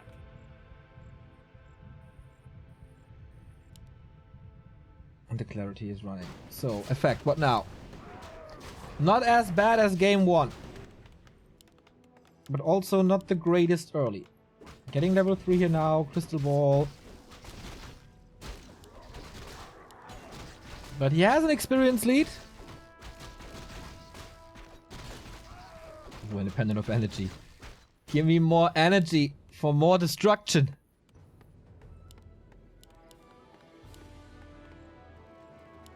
So this is Effect's army, right? 1 footman, 1 rifle. Sanctum only now. More rifles coming. 32 supply is really not too much. A player's forces are under attack. But okay, we go into the middle. Unique spots right there. Unique experience. Only the small green one for Spiral. Way bigger camps. With water elementals, of course, you can tank a lot more with the Mountain King. And you can do very good single target damage against the boots of speed, and that can be a good solution. Storm Bolts on the Farseer, he's super squishy.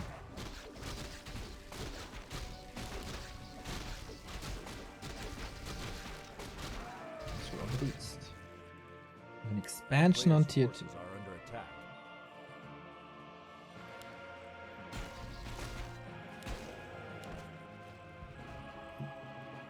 But Effect's push will work. Water Elemental is there, good piercing damage.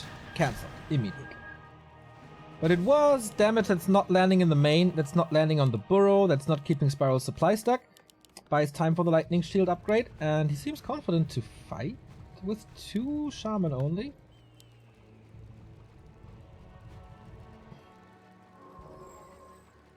A player's forces are under attack.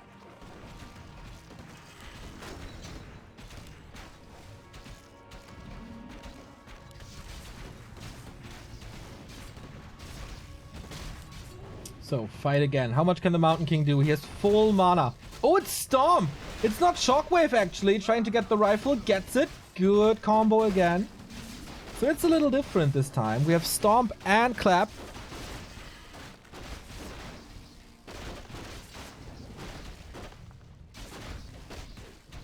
Player's forces are For under more attack. disable. Okay. Wolf's level 2 as well. Not Chain Lightning 2 as we had in the previous game. So he's trying to establish the base again. Oh, this is hard. Oh no! Effect is stuck! Can't level the Archmage. Oh, that's bad. And this will take... Does he need to cut both trees? Ooh, I mean, power leveling the Mountain King is not that bad, but he's missing in the fight. Does he realize there's no end snare, so no real catch? But this helps with the expansion so much.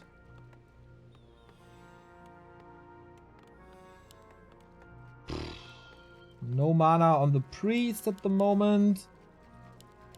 But we're getting sorcerers. Under attack. Oh wow. That took a minute. Great help.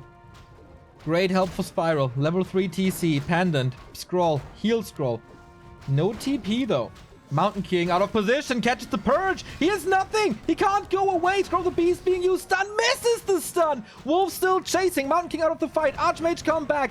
And Effect, is he overwhelmed with 2 heroes or what? Purge comes in. Stomp is not able to get him out. Mountain King, these boots of speed might save his ass right there. Can he send a shaman somehow? I think in the back line he's chasing quite nicely with the slow. But this MK survives. Here comes a grunt. That's alright. Only grunts.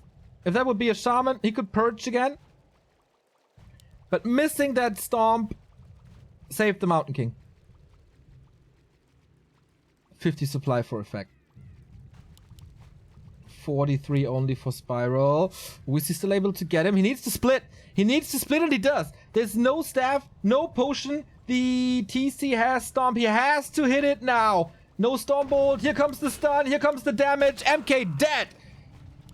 That was a long journey, man. The Fugitive caught in the end.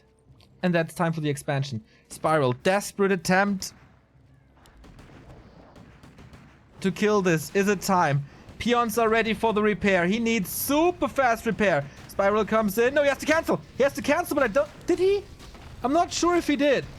What a timing by Effect. This game goes back and forth on Northern Isles. It's crazy. It's absolute. I don't think he canceled it. He doesn't have the resources, right? Whoo, big mistake.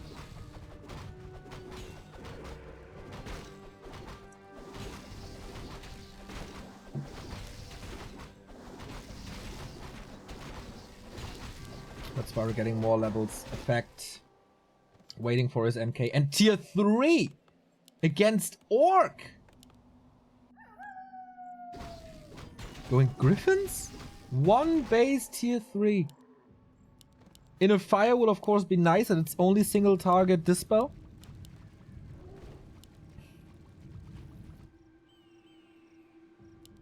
Beastery. Transition. And Pillage as well. Spiral getting ready for upkeep.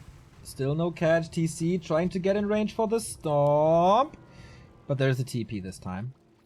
No expansion. No level 2 Chain Lightning, but forces the TP. Doesn't want to lose more units. Lightning Shield. Nice. Is it still running? I think he killed the unit that the Lightning Shield was on. So the Mountain King is back. A player's forces are under attack. Lots of mana now.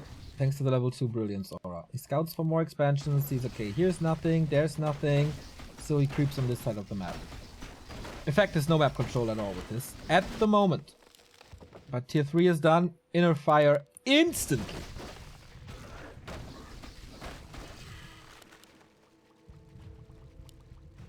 So he's playing this so risky. With this Fascia without a TP.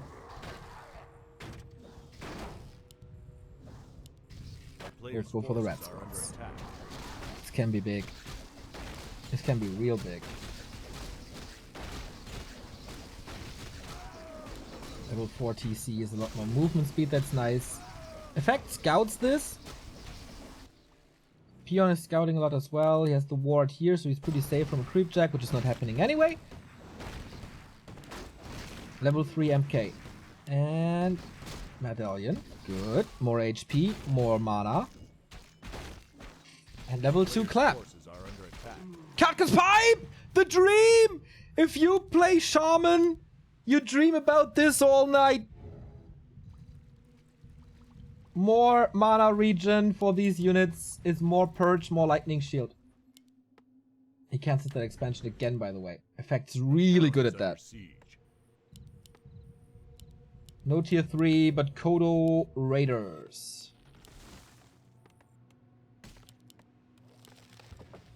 Did he go tier 3 just for Inner Fire? And a Blood Mage!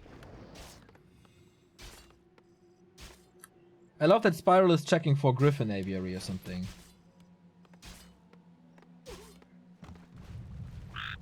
$60 supply for the Swedes, 62 for Spiral. Double heal scroll against the Clap. Still holding on to the Scroll of the Beast in combination with that Kodo Beast. That's a lot of extra damage. So do we get this fight? Inventory for effect. Basically non-existent, but we have the Inner Fire. Ooh, nice stun and Siphon Mana. Good combo. Here's the first Storm, disabling the Siphon. The Mountain King is in the middle of everything. The Clap is, of course, great. Chain Lightning running through the last row here where the casters are. Invo Potion for the Mountain King. Clappy, Clap Hype. It's raining lightning shields everywhere, and everything is low for Spiral. First heal scrolls, use Scroll of the Beast as well. Mountain King still low. Is he focusing with everything? Going for the Blood Mage first. That's an execution. Chain Lightning rattling through the Mountain King. Will he die for the second time? 56 supply for Spiral remaining. Effect is falling apart. These lightning shields, man. It's a thunderstorm on Northern Isles, and now he gets the Ensnare, he gets the Purge, and he gets the Chain Lightning. Double kill for the German. This clan war is equalized. Who would have thought, man? After this 3-0, after game 1, we're back to 3-3, and Spiral is an untamable beast.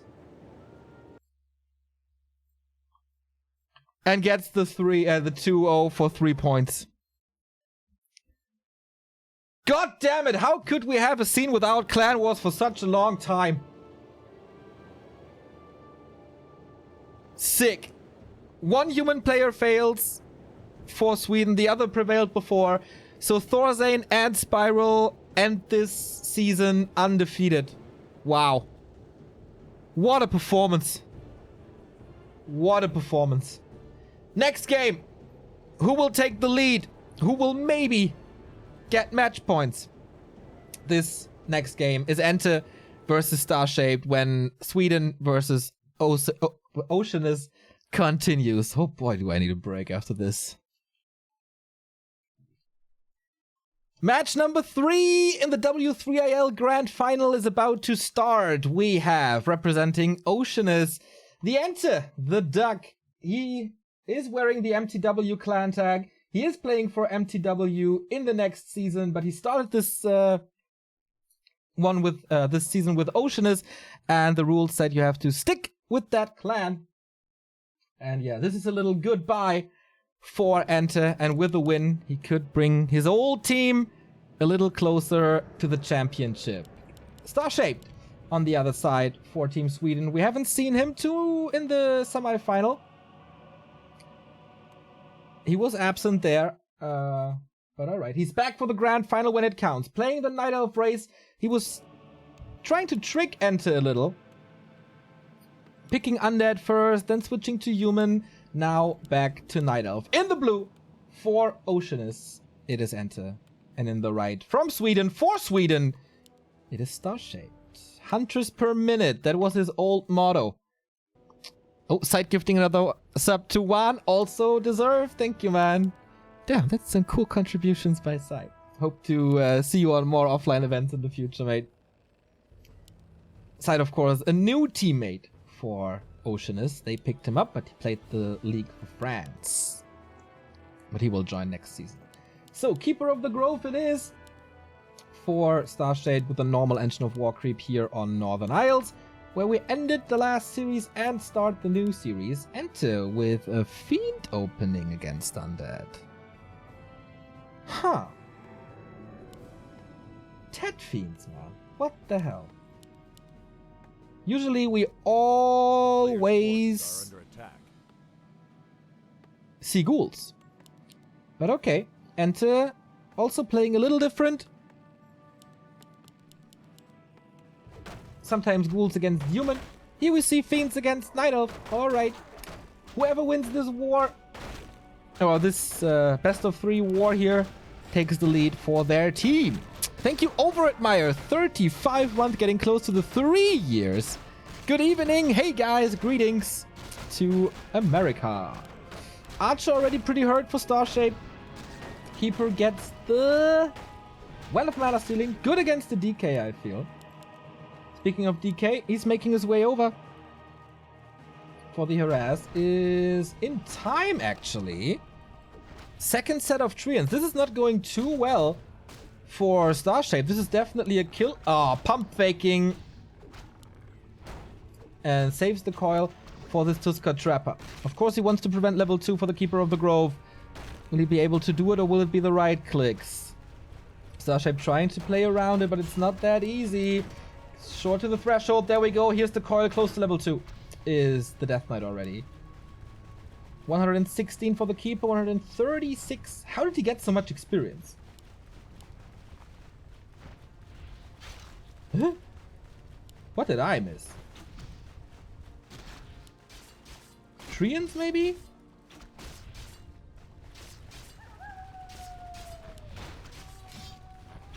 Can he get another steal? There's another coil. He gets it. Super close to 2. Oh, Starshape, this is not a good early game for you. Ancient is at 50, like 30%. Not healing up at the moment. That's level 2. Oh, shit. Level 2 from a harass for Enter. Great start. Another Wisp-Dad. Starshaped is in deep trouble already. So many units lost. So much experience lost. But the entire mana is gone from the DK. So that's alright, I guess. Still an expansion, but Enter scouts it immediately. So can some right clicks do something? Skeleton harass against the Ancient. Forcing repair or something. Starshape needs to step his game up a lot. Enter saving all the fiends in the base, not doing anything with it yet. Thank you, Badito, for the 8-month resub. Yo, stop whining now about subs. I'm not whining, I'm celebrating. So next kill would be level 2. There's no coil, but maybe right clicks. Ooh, this is difficult. Now, no. He steals the lightning shield. But he gets the experience. Entangle immediately. Surround with his archer. Moving out. Finds a way. Enter the Houdini. Holy shit. An anonymous user has just gifted 10 subs. And that is the 1000. Oh my god. What a day. What a freaking day. I am beyond grateful for what happened today in every single regard. Thank you. Thank you, thank you, thank you. So, with that, let's focus on the game as good as possible. Lich coming, tier 3 on the way. The Fiends didn't do anything just yet. DK gets the staff, has close to another coil. Expo is up. Still needs to be crept. Not that easy to steal something here. He of course knows that this is going on. 5 archers, big commitment. Tier 2 is almost done as well, but of course Enter is running away. He stole a creep with the Acolyte. Are you kidding? Are you kidding me? I missed that. I'm sorry about that, but holy shit, what a move by Enter.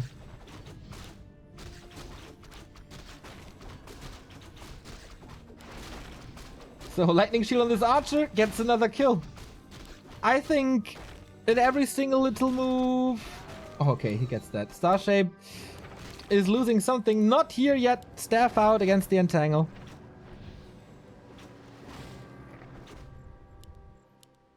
Tier 2 is done. What's Starshape's plan here? 28 supply, early expo. Okay, mass air. Double engine of wind.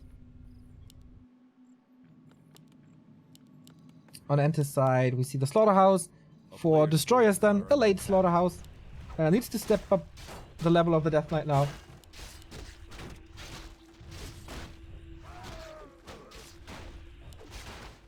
And yeah, levels. It's what Enter needs now. But here comes Starshape with the Creep Jack. With his level 3 Keeper, can he get the revenge? Entangle against Fiends, pretty damn good. But Coil Nova against the Keeper as well.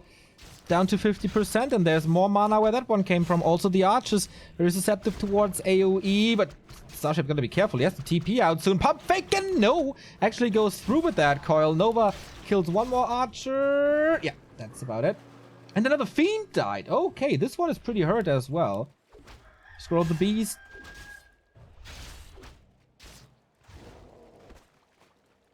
Still in the inventory here, and Expo starts mining now. Demon Hunter second. Okay. No Alchemist, no Panda. More like Disable. So this is not too many Hippo Riders, right? 3, 4, that's okay. 5 now. They pretty much bring the damage before you transition into Fairy Dragons who are a little more tanky. Sounds weird, but that's like it is. Level 3 DK. But without ghouls, it's hard for the undead to find the timing to kick the expansion. Another kill right there. Close to 2. And here we have the orb.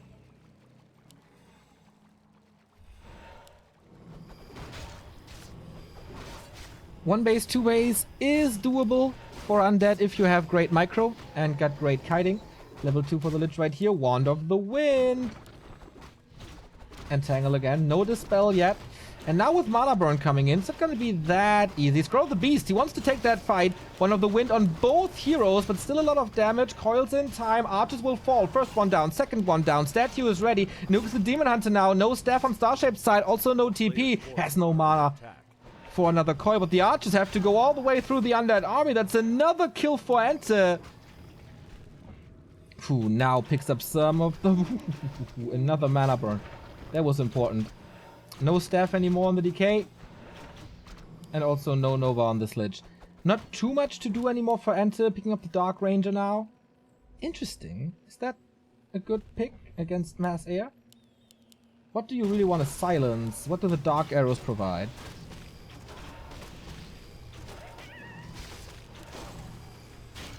Embracers. Also one for the shop, I think. Web coming. Maybe a little late. Thank you, Streuselkuchen mit Sahne, for the 4-month resub. Thank you for the incredible work. Thank you for watching, man. Much appreciated. So, Ente could lose like 2 Fiends here. There's not much to save them. Oh, Web coming in. That was sweet.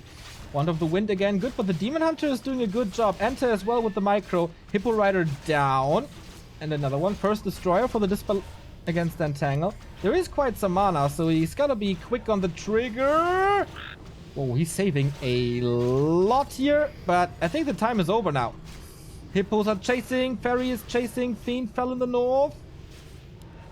24 HP. Forces are under attack. Not sure if he saves that one or not. Another Hippo taken out. And now the Destroyer's in the base, doesn't want to die for it. 43 supply for Ente. Still claiming the middle. Has an Invo Potion now.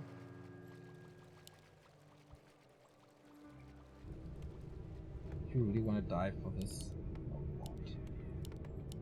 More Fiends coming.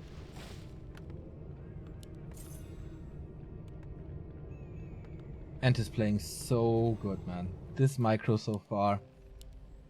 Started with the last hit with the Acolyte, as Chad told me. Got so many last hits. Such good micro, saving so many units. If he builds a little mana pool now, I think he got that game. But never underestimate a Night Elf with an expansion. More fairies can't be nuked. And Ente needs more Fiends to be able to kite.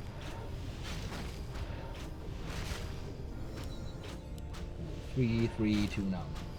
Close to 4. And this second level of Unholy Aura is so big in this game. As you want to kite all the time. Not getting it yet. Also, the Lich is not too powerful. Starshape getting a heal scroll here.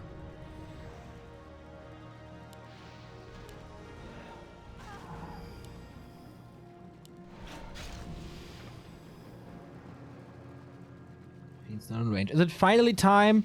Oh, he wants to nuke this Keeper. No TP, no invul, no potion. Keeper is living a dangerous life, being stabbed by the demon.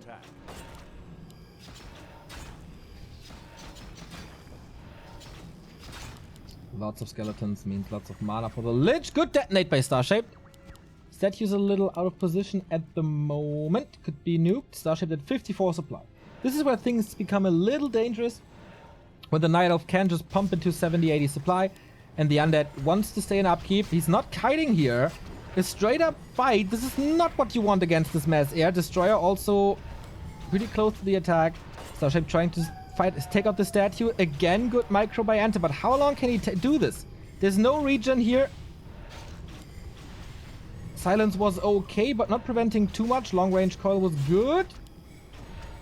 And that was the next mana burn. Nova now. Demon Hunter, he wants to kill this one. Right click, is the staff ready? Must be ready. Is ready. Ente now losing quite a bit. Starshape still at around 60, but the Keeper may be in trouble. As the... Wait, there was a coil. Maybe just above the threshold. Yeah, it was.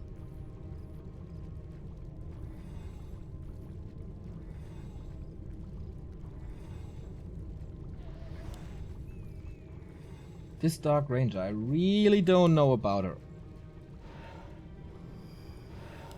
Maybe dual hero would have been better. Detonates again. Completely dry. He has one Nova, but where to put it?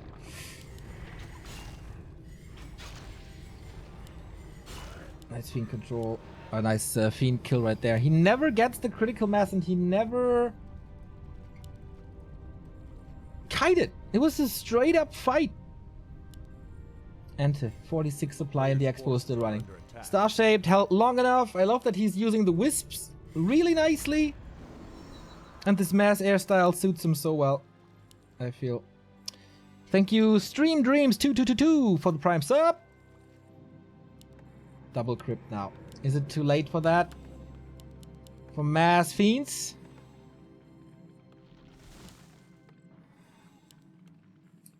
He has decent hero levels. Nothing is super overpowered though. The heroes are not really pimped too hard. He has not unlimited mana.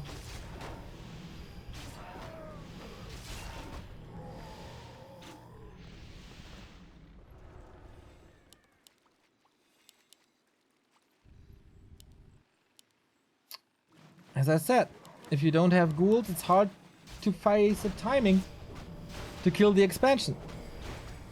And again, not kiting. Is he starting to kite now? Looks like it. First ferry out. But he never has two destroyers. It's always only one. He'll scroll on Star-shaped side. Has to use the coils immediately. There's too much burn. Even though it's only level 1. Denies the Fiend.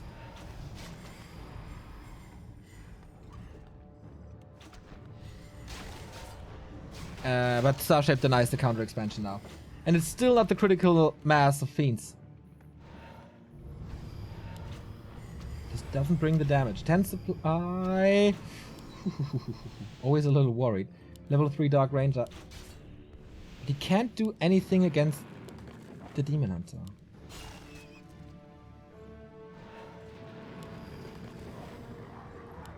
Level 4 Lich would be big.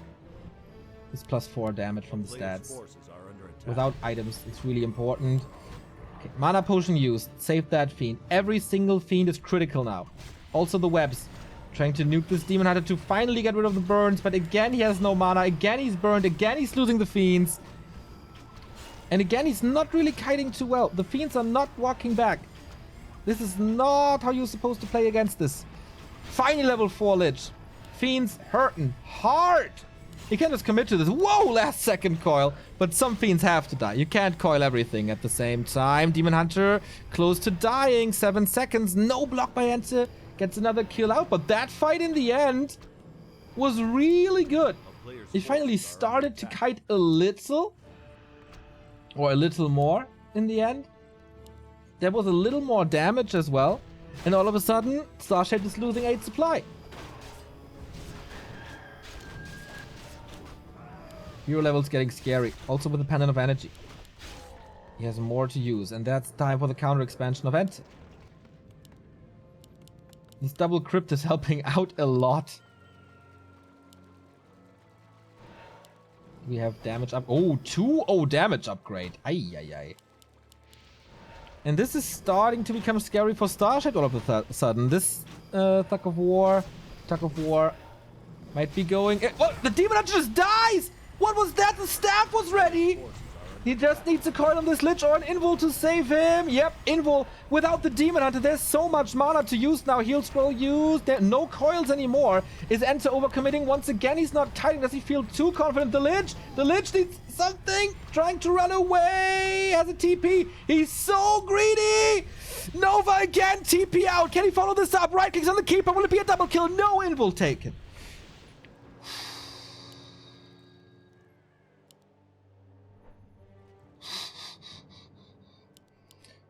But again, this Expo is not working. A player's forces are under attack. Oh, wait. He's coming back. There's a coil! The longest range a coil has ever seen. And he gets the double kill. Loses the expo, but more web. Not ready. Boy, what a game. No one is giving this up. That Demon Hunter loss. What a blunder. Gotta revive 2 heroes. Is down to 44 supply. A Tinker would be so great now. A player's forces are under attack. Mana potion again. Love the item usage. Has a potion on the Lich as well, as he knows that maybe there is a situation later where there is no coil ready. And then he has the potion.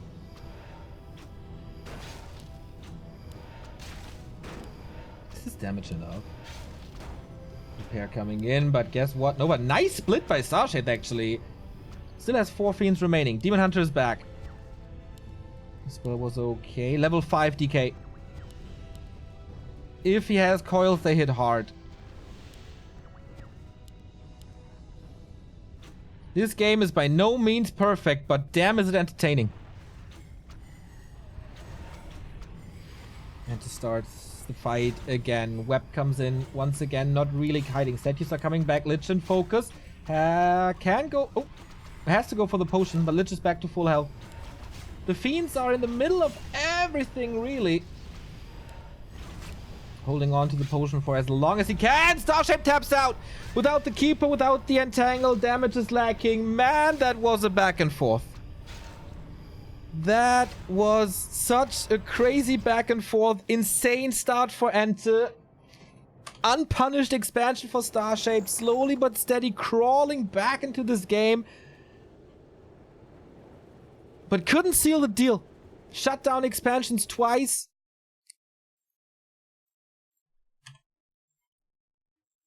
But yeah, losing the heroes then. Both of them. At one point, that was a little too much. He couldn't burn too much anymore. And Ente takes the win with a Tet Fiend build order against Night Elf. So, 2 maps banned by Ente, that is Terranos Stand and Echo Isles. Northern Isles has already been played and was won by Ente. So we have Amazonia, Concealed, Last Refuge, and Twisted in the pool.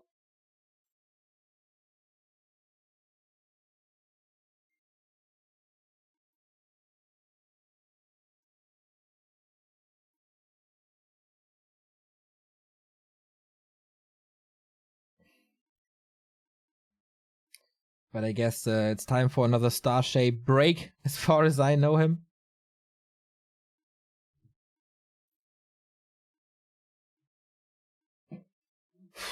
Running out of water.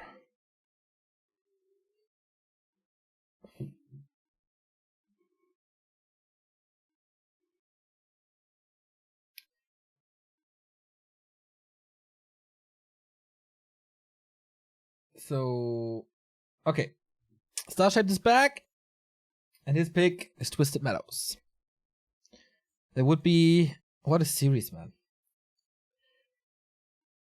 Soviet war elites are in danger of being down 3-6.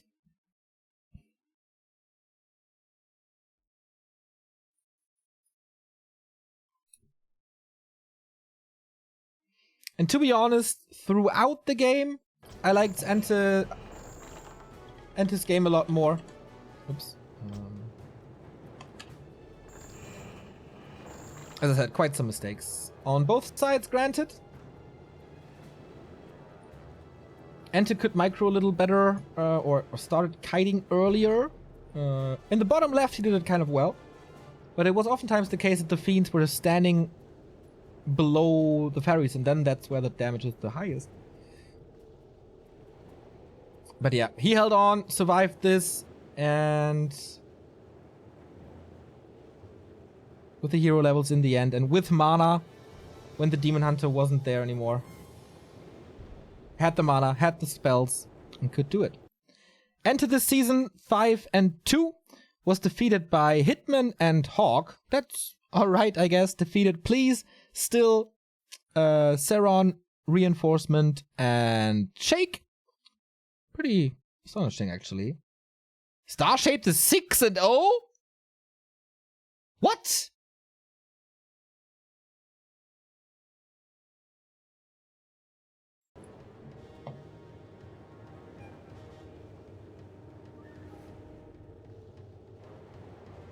Okay, 2-0 versus Norokill, 2-1 versus Beeves, 2-0 versus Godfather, 2-1 versus Ankus, 2-1 versus Imperius, and 2-0 versus Rayonier. Alright, didn't expect that, to be honest. But against Ente, that could be his first loss on the biggest stage. If Ente gets another one. Twisted, is this a good old Garg game now? Sweden certainly needs a win to at least get 1 point here. To not have Oceanus with match points in every single upcoming match? Or is this a goodbye gift for Ente to his former teammates? In the bottom left, representing the Soviet war elites, we have Starshaped, who is trailing down a map, 1-0. And Ente took the lead with Finkbuild.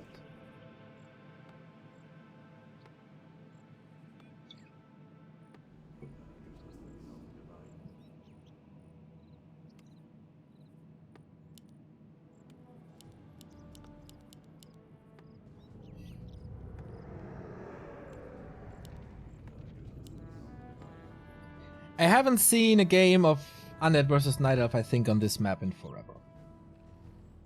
Back in the day, this was all Gargs.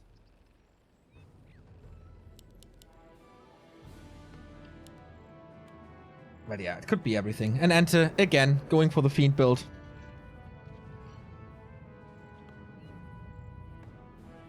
So how well can you creep is always the question. This is like Starshaped's preferred game, I guess. This is a Huntress build by him.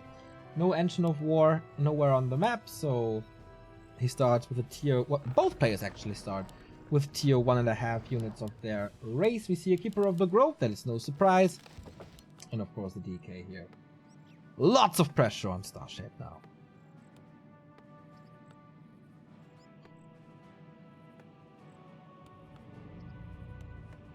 I don't think Ente will have an equally good early game. It's not possible. Like, Starshaped isn't creeping. He himself can't really creep too much on this map.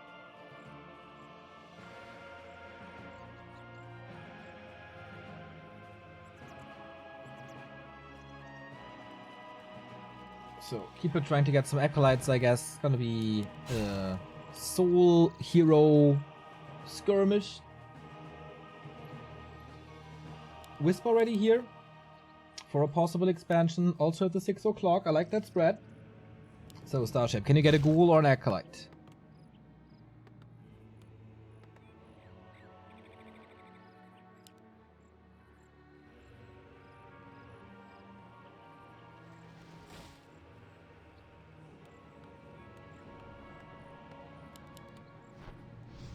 Tech is coming, so he's absolutely not allowed to lose Acolytes now. Starship is expanding at the 6 o'clock.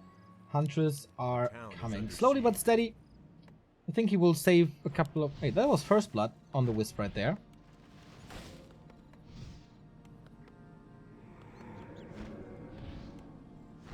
And so far, defense is good. Keeper can't do anything. Also prevents the leveling of the DK. But once the Lich is out, you can power creep pretty damn hard on Twisted if your opponent lets you do it. Oh man. Side gifting subs left, right, and center. This one to Shocky Shocks. Thank you very much. OCG sponsors it. Nice. Side is the OCG sponsor.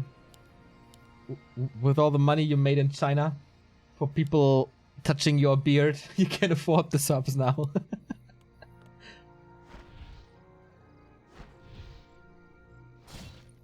Sweat is dripping into my eyes at this point. Oh, sorry.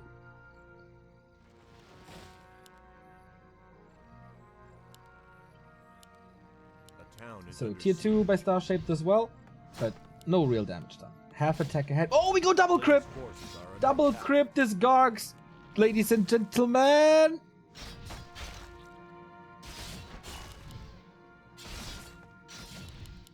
Okay. Against Hunts, of course. You get quite some dominance. Then this will be followed up by a little bit of Hippos, and then you can transition into double Fiends. And then the Hippos don't do anything anymore.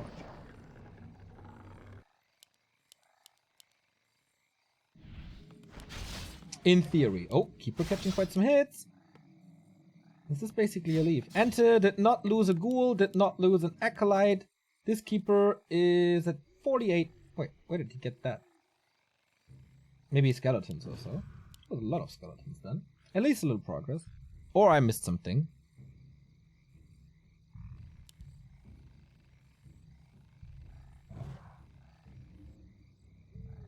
Very important for Enter that he scouts this expansion. Can't do anything, but maybe creepjack a little. Garg's coming, same as the Lich. Early Lich. We've seen quite a few solo undead, like solo hero undead games with Gargs to get aura faster. But not here. Wisps are coming in. Archer, oh, finds himself in a surround. There is reveal, moves away from it, trying to dodge the Wisp detonate, but good one by Starshade.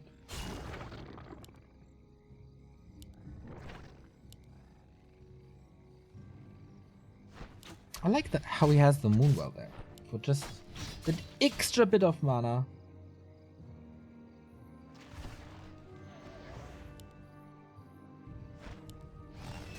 So how many cores do we have left? 1.5, maybe.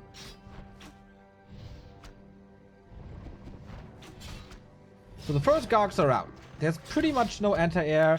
Starshaped is trying to go into archers already, and the DK is down to 50%. This doesn't do anything. Lich is coming, then he has slow and more AoE, which is basically perfect against this build. Starshaped on tier 2. Double Engine of War is what he needs. So, more damage on this tree. DK is coming in. Can he steal the big one and prevent level 2? He can't prevent level 2, that's impossible, even with like almost perfect play. Nova, engagement, first archer almost down. This is level 2. This is dangerous for the DK now. Gets the archer in the end. This one, I guess as well. There's another trapper up for grabs. Oh, the DK is in trouble. Needs to TP out. Needs to TP out. Does. But damage is done, man. That was a bunch of kills. But in the end, the most important thing is Expo up, Expo entangling. That's Starshape's game plan. That's what he's following. That's what he needs.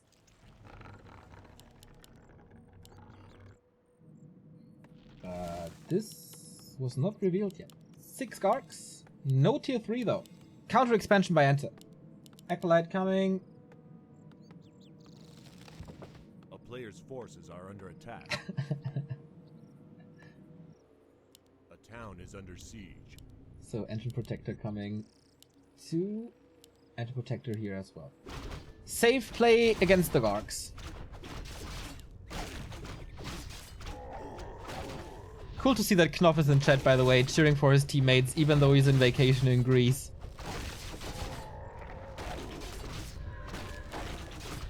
That hotel Wi-Fi, huh? A player's forces are under attack. Ooh, full of accuracy. Nice. Okay, Starshape, this game is going a lot better for you so far. Finally got level 2. Same goes for the Death Knight. Claws +9. Especially good against the archers. Like having a high damage Lich, which is very, very likely on Twisted, helps a ton. Okay, this is very obvious that this is an expansion now. Question is, can Starshape overwhelm with mass quickly? I think the Lich and Nova might be able to take out archers in a way that the Gargs reign supreme. That's an easy volley on this one. How's the mana? 2 Nova. First Ziggurat is up. Secures the Blight. Additional HP regen. And some corpses to spawn skeletons. Oh, detonate Nova on this one. Coil on the second one to not get burned here. So, will the Gargs be able to survive? The Hunts are basically all down. Entangle on the DK. There's no TP anymore. Enter! Losing the first hero. Is he dodges the breath, but not the rest. Level 3 on the Keeper of the Grove. No healing anymore. Can he take care of these archers? So the Gargs win that game, even without heroes? I doubt it. Absolutely doubtful. Lich dies.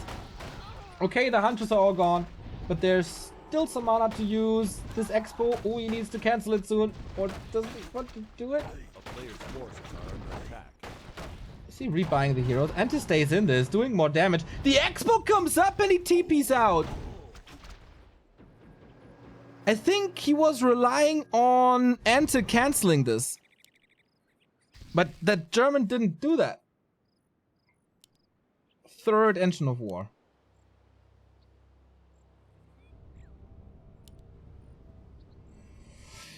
Double kill for Starshape, but that game is not over.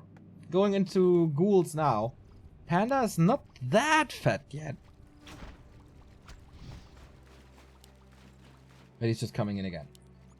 It's still only 7. Cards, not too many, only 1 tower. Super important to see this Engine of War. Ah, I can't kill it. Too many archers. Starshape, nice positioning, making sure that the third production facility comes up. So he needs a solution against this now. But Starshape is supply stuck at 51. And he's losing that Engine of War. Oh no! I think he could have easily overwhelmed him with that triple one. But okay. He's losing so much gold to upkeep. A player's forces are under attack. How about the heroes? DK is back. Still no tier 3. Not having an orb hurts. What's he waiting for? Panda's picking up hard. Frenzy, Stone for... Oh! What's the Panda doing? Almost dying. Drunken Haze, nice though, getting purged. More creeps attack. This level up is pretty good. And can he get the kill? Still a big miss chance. Oh my god, everything hit missed! Every guard missed.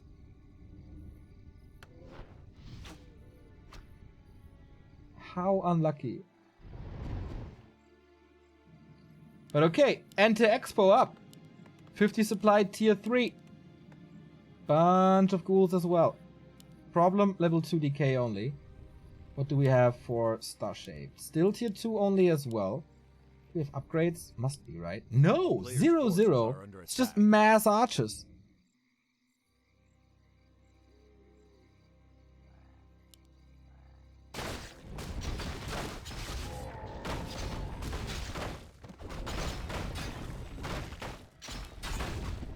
Flute here as well. Oh, this Lich is turning crazy. Starshape is pushing though. Gigantic level ups for Enter. Who has no TP though. He's far away. I think the Panda can just push it down. Enter invested a lot into this. A player's forces are under attack. So the Archer siege will take some time. Enter's retreating. Aura 1, Coil 2. No Demon Hunter this time. So the Nerubian falls most likely. Can he save this Expo? 69 supply archers. He's pulling ghouls and the Lich and the Gargs. Has no upgrades.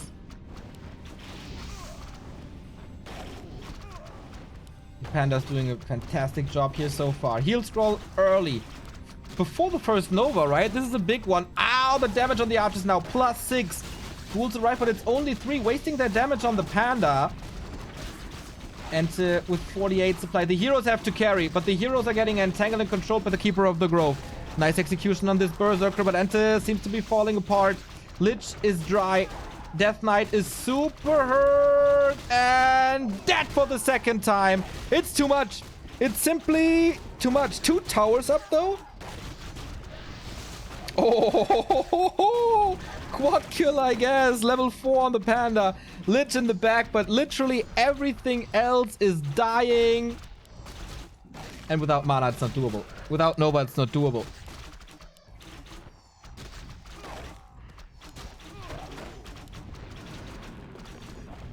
GG. The first series that goes full distance here in this clan war. It's 4-4. That guarantees no one will have match points after this series. I mean, yeah, if you win 2-0, then you have it. One of these teams will go to 5 points, and then if you win clean 2-0, that would be the win.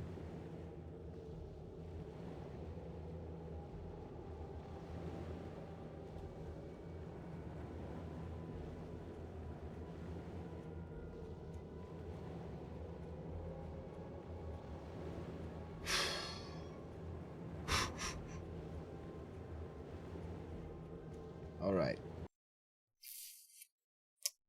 Time to veto for Starshape now. AZ, LR, and CH are in.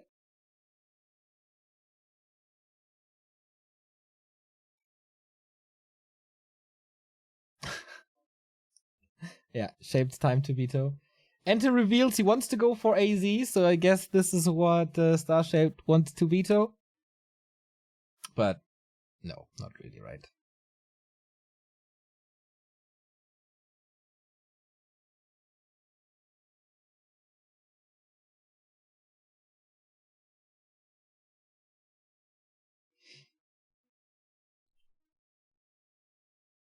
So I guess he wants an expansion map.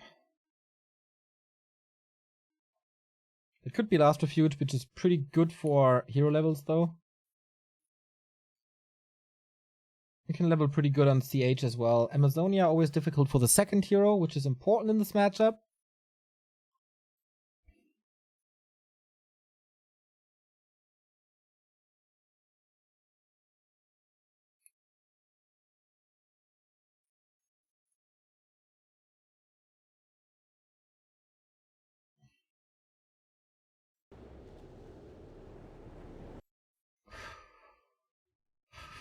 Knopf is tweeting, watching on a tablet at the sunset. Sunset? Sundown? No, sunset, right? In Greece.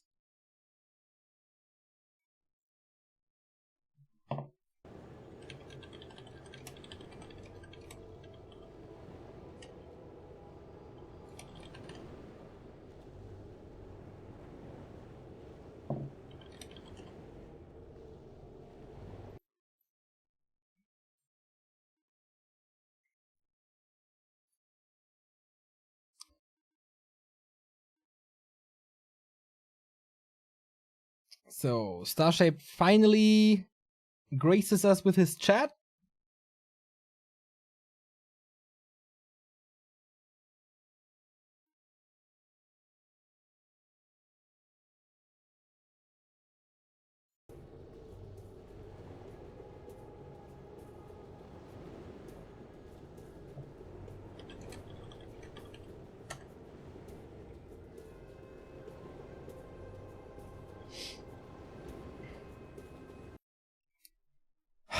How can this take so long?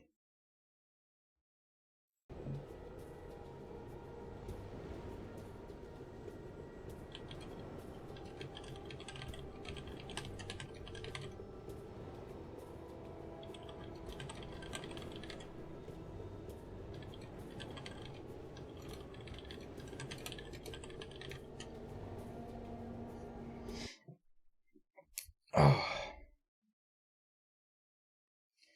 This isn't time, man. And we're waiting and we're waiting and we're waiting.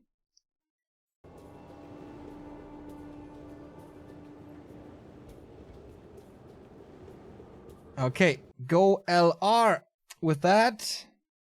Okay, that's an interesting choice. Vetoes CH. Oh, no. Vetoes. Wait. Vetoes CH. Picks Last Refuge after Twisted. Another big map. So I guess he prioritizes an easier expansion over everything, pretty much.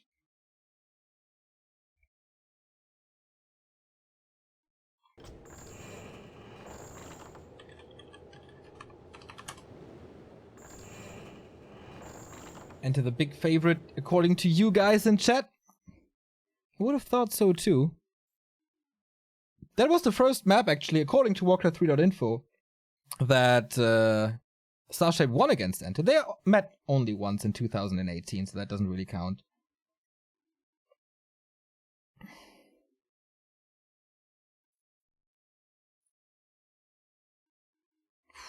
That was pretty much a saving game for Sweden.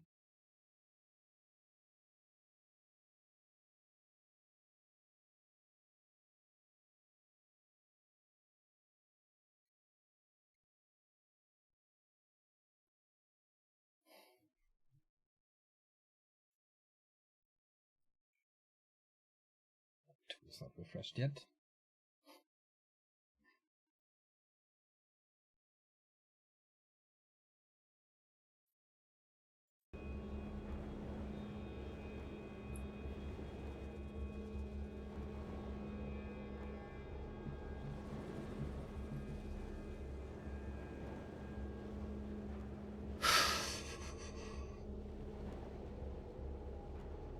All right.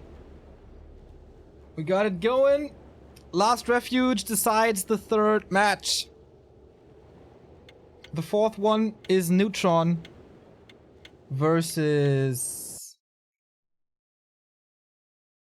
Wait a second. Neutron versus Little DC.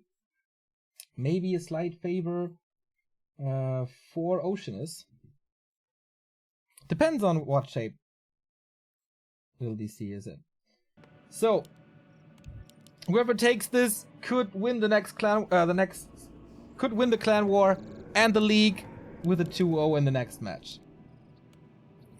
Enter in the bottom left, representing Oceanus here, and star-shaped again for the Soviet War elites from Sweden in the upper right. I can only imagine a keeper opening again. Wait, puts the ancient in the base? Not using it for creeping?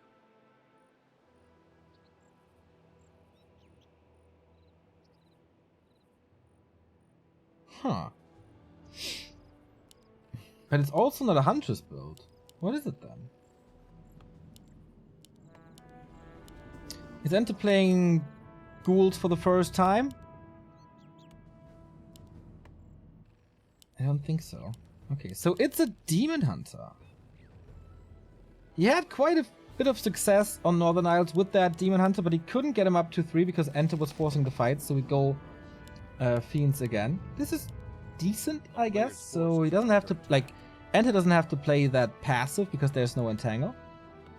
I mean, the Demon Hunter is still packing a punch and it's super annoying, and you get burned to the ground, but it's still no Entangle lockdown. So you can do more potentially. So, is he just harassing with this demon? Or running after the DK? Enter sees this, must be like, what the fuck?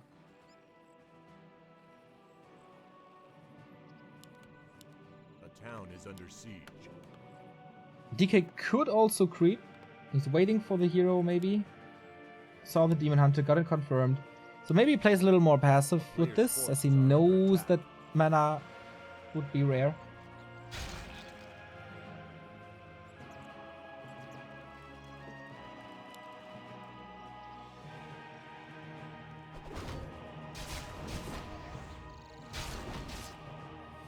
Alright, so creeping it is. And he's using the Demon Hunter to creep. Why not the Ancient of War? Was he scared of a ghoul rush?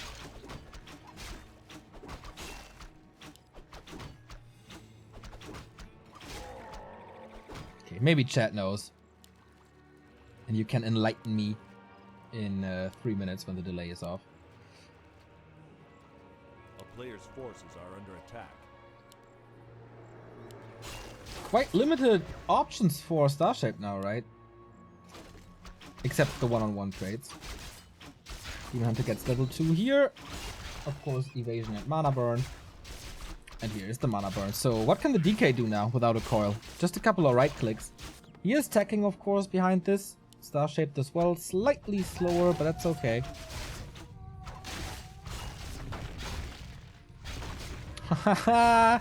Creeps coming in, and Enter is losing the killing this archer, but a deny, right? Looking good by Starshape this far, despite this creep ambush. So this is Fiends this time.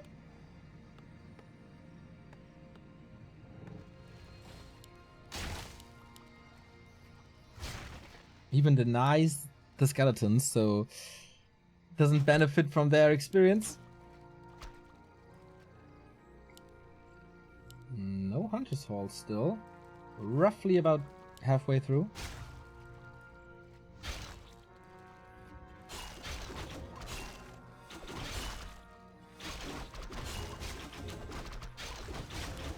Still no coil to use, so more experience for the Demon Hunter, who's running away in levels quite a bit.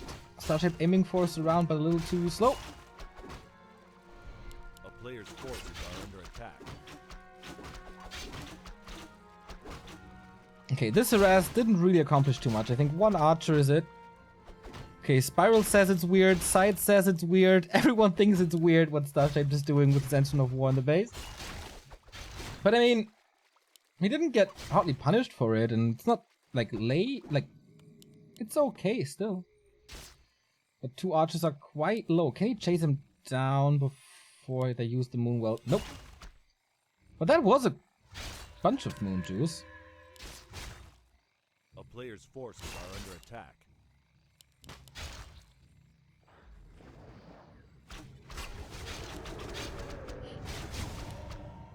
Illusions ran off. Still a little damage right there, but it's again a lot of archers. Naga and ooh, this could be dangerous for this DK. Not reaching with the frost arrow. So 7 archers and more. It's double engine of wind then. Expo mass air. A player's forces And again are mass under fiends. attack. Not a fan of this fiend opening. I really think you need a bunch of ghouls like this one attack.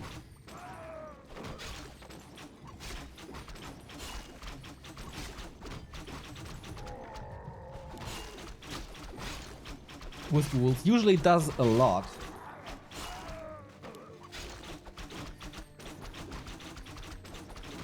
Okay, first fight with fiends as it seems. Oh, Tomb of Agility, nice damage boost. He throws the coil immediately as he knows he's gonna get burned otherwise.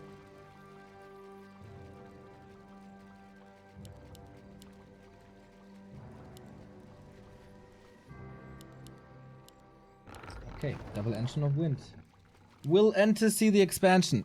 Thank you, UD Walker, for the Prime sub. Under attack.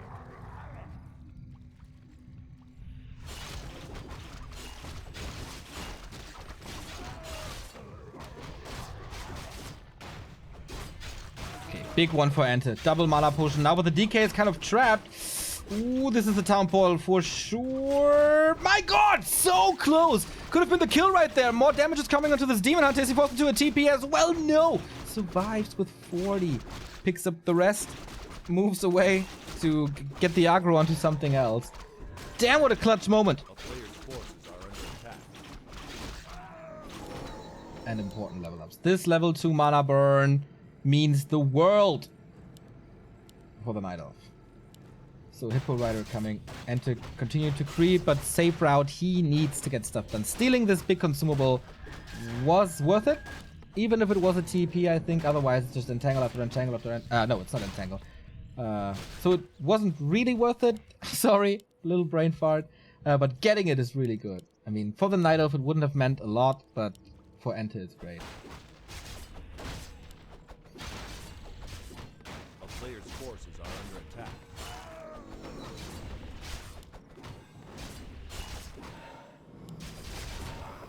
Healthstone as well. At this moment, nice for the regen. Gets regen here as well. Tier 3 is done. Lich has the orb. We haven't seen a really pimped Lich by Enter thus far. On LR, pretty good though. Pretty good items for that. How fast can Starshape go for this expo? How fast can he go to the critical numbers? A player's forces are under attack.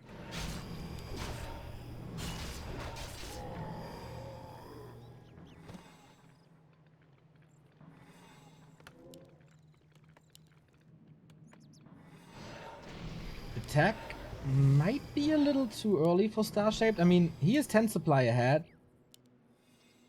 But it's Hippo Riders. It's really not too much damage. Especially against Fiends and with statues. But the DK is not level 3, the Lich is not level 3. Kind of understandable if he wants to put on pressure as he's buying time for the expo.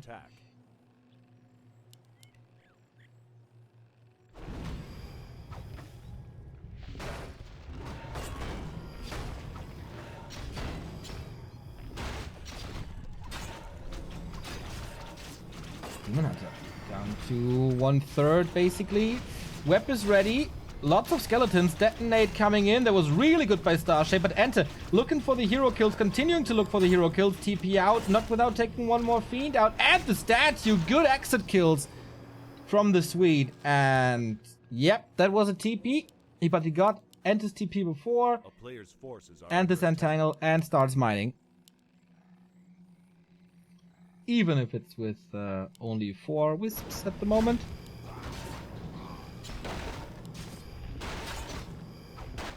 And he's struggling with levels. It's becoming really hard to creep after this.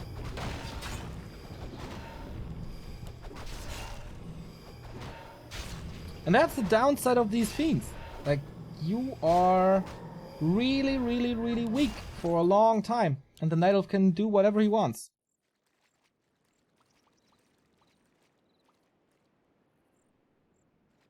And if you let an expanding Night Elf player unfold, who's not banking, then yeah, this is map control for Starshape for sure.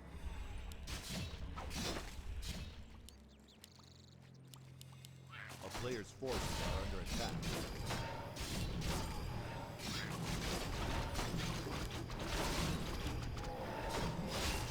At least level... Oh, yeah, level 3 Lich. Another coil. Oh, ha, ha, ha. Short range coil dodge with the invul. Starshape with the plays right there. Almost a surround by Enter. Walking into a storm of arrows, but it's not enough. Executes the Demon Hunter. Fort Lightning to try to get the counter kill, but the health stone is there. And the Naga falls as well. Enter with the double kill. And now, oh, Demon Hunter immediately bought back, but there's more, man. There's more. It's a dieback. How expansive was that? GG. Rage quit. Oh boy, 5 and 4 for Oceanus. Enter being down the entire game, being pressured a lot, but then the mana potions, pew pew pew, good eye sniper, double kill execution, Jesus, triple kill in the end. Starshape not ready for that. That's the upside of Fiends. Hero focus is really good. And if you're not ready for that, if you don't have the staffs or potions, that's what happens. The TP was gone before. And that is technically match points for Oceanus. Sweden struggling 5 and 4. Lil DC versus Neutron is next. We go into a little break. This could be the decider right here if the Russian is winning this 2-0 against Lil DC. The decision is coming closer. Stay tuned. We're getting closer to crown the very first W3IL champion. Enter in his last game for Oceanus. A little gift for his former teammates. His transfer to MTW was done in May, I think. Since then, he was still sticking with his old buddies, gathering some points for them when it counts. I think Enter is there. He proved it. Loyalty to his own team. And this is 5-4 now. And according to the system of this tournament, with a 2-0, you can get 3 points. And if you get 8 points, you win the clan war. In this case, in the grand final, the league. This is our match now. And Night Elf Mirror could decide it all. Lil DC needs a map to keep Sweden, the Soviet war elites, alive. Otherwise, the title of W3IL goes to Oceanus. A new team in the Warcraft scene, pretty much. They picked up the clanless players, One, Neutron, Shocker, Spiral, and what a great pick they made there, man. Pretty good. We start on Twisted, it's cross positions, this is Russia versus Sweden, Neutron. representing Oceanus. The only non-German in this team. So Twisted both start towards the mercenary camps. This can be really, really helpful if you creep this without being disrupted and get the mercenaries. It's a great addition. Keeper of the Grove, his signature hero, against the Potom for Lil DC. On paper, this should be Neutron's game. In the semifinal, he was playing against UMAD like crazy. It was unbelievable how well he was doing there. Remo was in awe. Had a little stars in his eyes watching the games. Let's see if he can continue his great performance here. Thank you very much, The Chosen Noob for the 2-month resub, Rampalicious for the 4-month resub, Großer Daumen for the 9-month resub, It's a Baby Mate, and the Donsky for the tier 1 sub as well.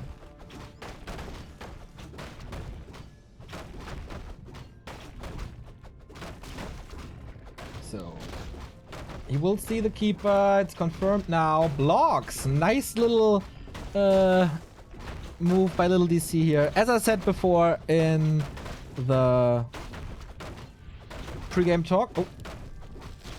Got it, right? Yeah. Must have got that. Otherwise, he wouldn't have been 120 experience. Little DC oftentimes shows up when it counts, and here it absolutely counts. Sweden needs the best Little DC possible. There is already mercenaries. A little bit of healing to save Moon Juice. Lots of mana invested for this level 2. This is Entangle now, and we got plenty of mana actually. Making sure... Oh! That was close. 0 experience for the Potom. And level 2 for the Keeper. Jumpstart for Oceanus.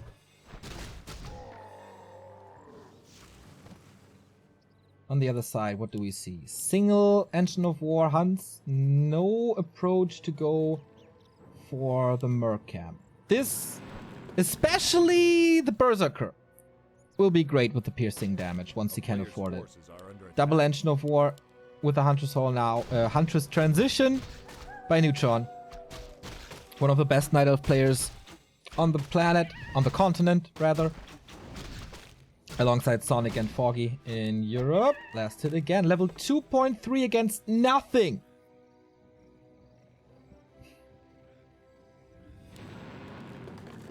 Thank you, Duxy, for yet another sub.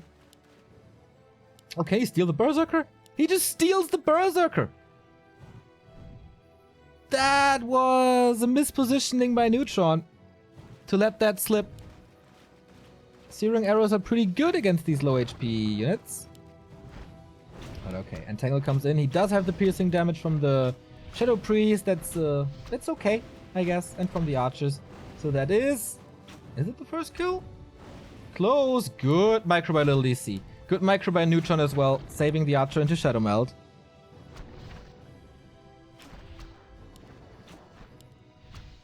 That's a pretty big kill right there. And the creeps get it. Okay, no experience for Little DC, but the investment into the Shadow Priest is gone. Huntress coming, just waiting for the tier... Oh, he's building an expansion.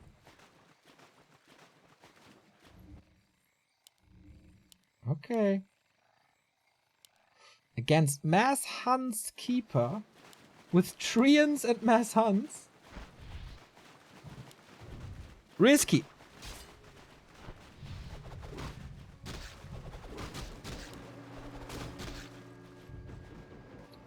Keeper reuniting with the rest of the army. Another Shadow Priest is available. Neutron, of course, not teching. What about Little DC? Teching now. Expansion. And tech. And 3 hunts. He needs to creep now, though. Needs the True Shot Aura for whatever he plays second. Should be Dryads then. This is what the Potom is all about. Support the ranged army. Ring of Protection. Huh.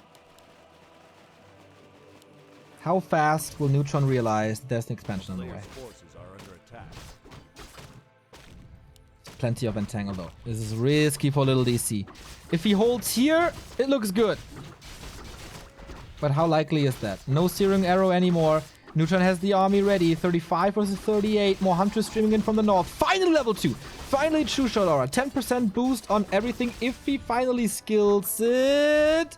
Berserker, he's chasing hard, and the little bird picks him to death. Another huntress lost. Oh, that's big losses for little DC. That's big losses for little DC. Entangle doing more damage. Neutron is overwhelming. Little DC, that was a little too risky. Another Entangle. Oh my god, these roots. The roots of victory, as it seems.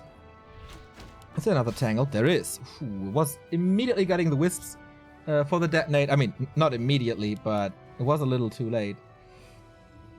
Otherwise, he could have saved quite a few. That's got that surrounded. And no dust just yet. How long is nighttime? Oh, TP out to the expo to save time and the hunt. Needs to get this expo rolling. Needs to get to finish this. He needs to finish the tech. A player's forces are under attack.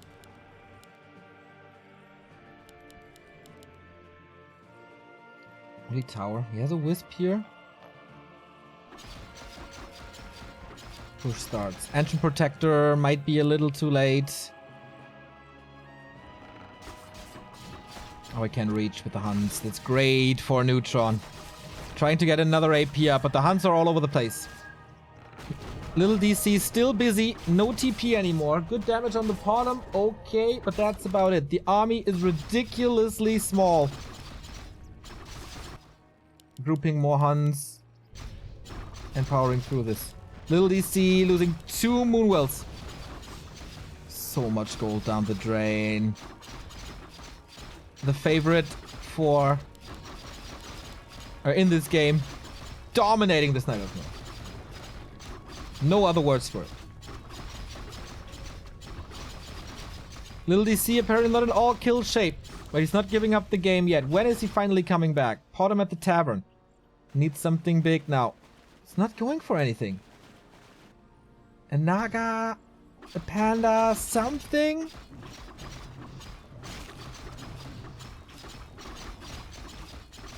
First AP up.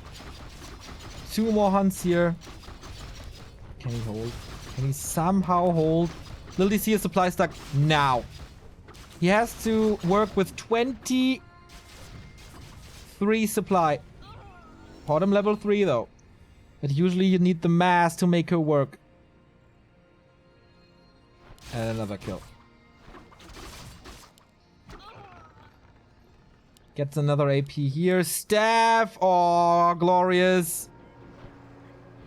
And this... Oh, no Treant actually. He has to do it with right clicks. But he confirms his expo and storms this one as well. And counter expansion in the north. Ooh. Looks like an easy game for Neutron so far. What can the bottom do? She's not known as a hero with high impact. It's not a Coil Nova hero, not a nuker, not a carry like the Mountain King.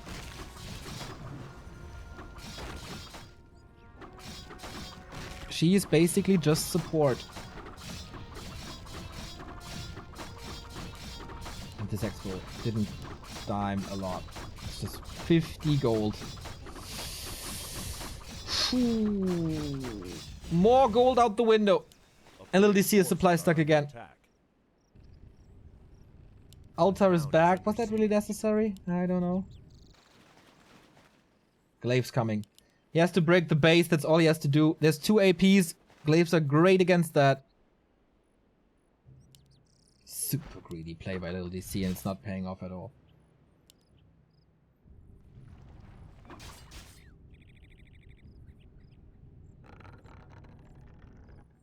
Expo done. Has to walk over. Glaive's coming. Also, of course, amazing against hunts with the damage.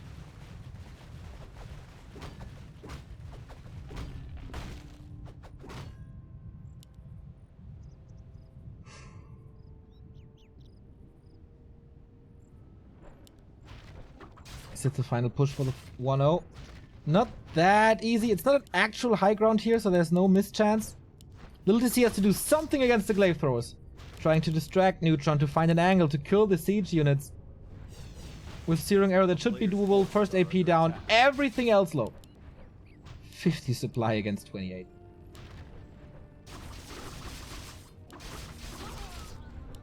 Keeper close to 4.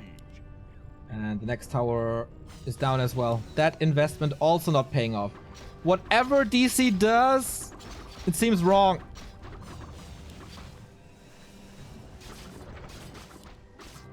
And surround the bottom. No TP. That's it. That's gotta be it. There's no way out for little DC. Panda trying his best, but nope. Aura gone. Neutron is losing a lot of Huntress, granted. Panda second now. Way too late. But another round. Is he actually fighting out of this with the solo Panda? Fighting. Look, he's actually killing a lot. Like, Panda has also more mana, half a level from one engagement. Doesn't want the bottom back. And the siege damage is worth so much. Another Breath of Fire. Repair a little late. Oh, not coming at all. Cooldown here. Bottom cancel. He's jumping onto the... Like, what? How can he hold this with 15 supply?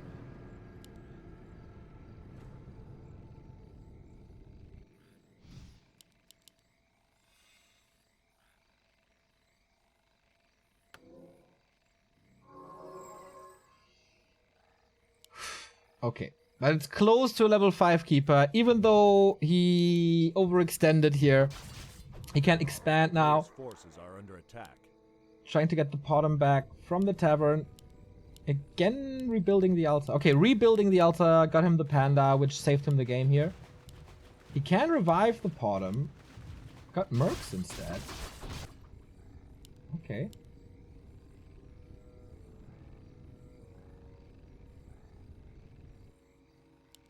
So Neutron, oh, on the way to tier 3. Kind of skipped the base for a little, but yeah, halfway through. Going Dryads, going Bears. More Mercs for DC.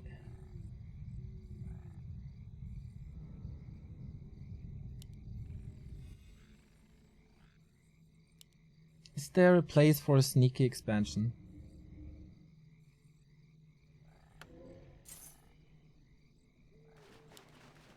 Or something. At the moment, he's consolidating. But stuck with a level 1 Panda. Bottom coming back only now. This will take another around 1.5 minutes. Panda level 2, alright, but hurt and bouldered and the no TP, no potion. Keeper, can he get in range for an entangle? He's reaching, he just wants the 0. Here we go. Big roots, big kill, bye-bye. Little DC StarCraft action again. The Maulers don't do too much damage, nope. GG. Ooh, destruction. Nothing but destruction from Neutron, and that is it. That is match points. 1-0 for Neutron, 4-6. Oceanus, if they win one more map here, it's gonna be 2-0, it's gonna be 3 points, it's gonna be the championship.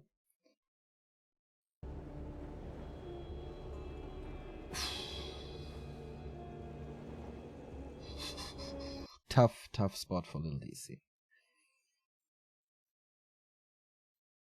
So much pressure on him now. Neutron pretty much with that exact face right now. As far as we know him.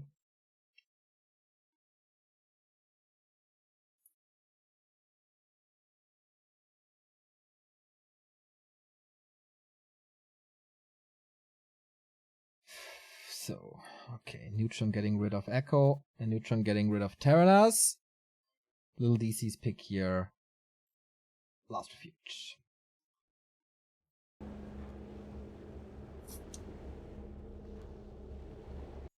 The season, how long did it even last? When did it start? Wow, March. 5 months.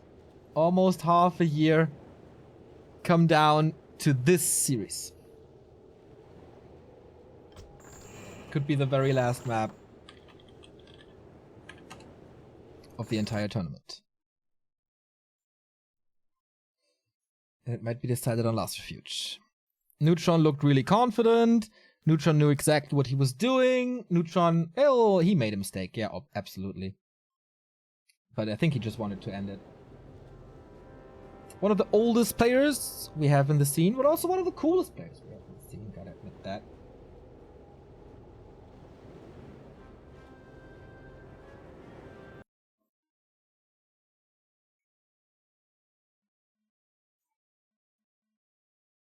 So Neutron so far 7-1, could be 8-1. Lost to Cruncher of all people. Well, Cruncher actually pretty good. Apart from that, playing a lot of 2-2s as well. Defeating 4th, Jokern, both the Kodo, Ena, Check, and Spooky, and Sonic last time in the semi-final. Good performance from Neutron in this series. Takes it seriously.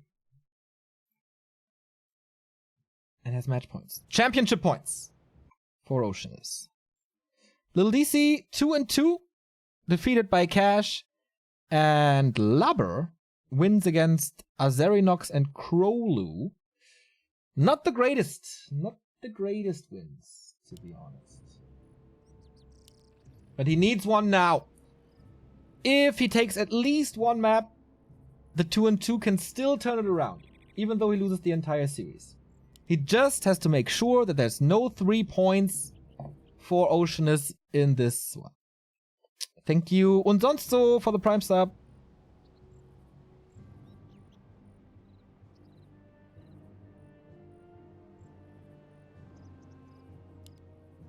In the upper right. The last hope of the Kingdom of Sweden is the former Raptor and 4K player Little DC. Demon Hunter this time. Demon Hunter in the mirror. That must... Wait. It's a neutral hero build. For Neutron. Archer's neutral hero. Could be a Dark Ranger or a Beastmaster, most likely. If Little DC wins this map, the 2-2 will decide no matter what.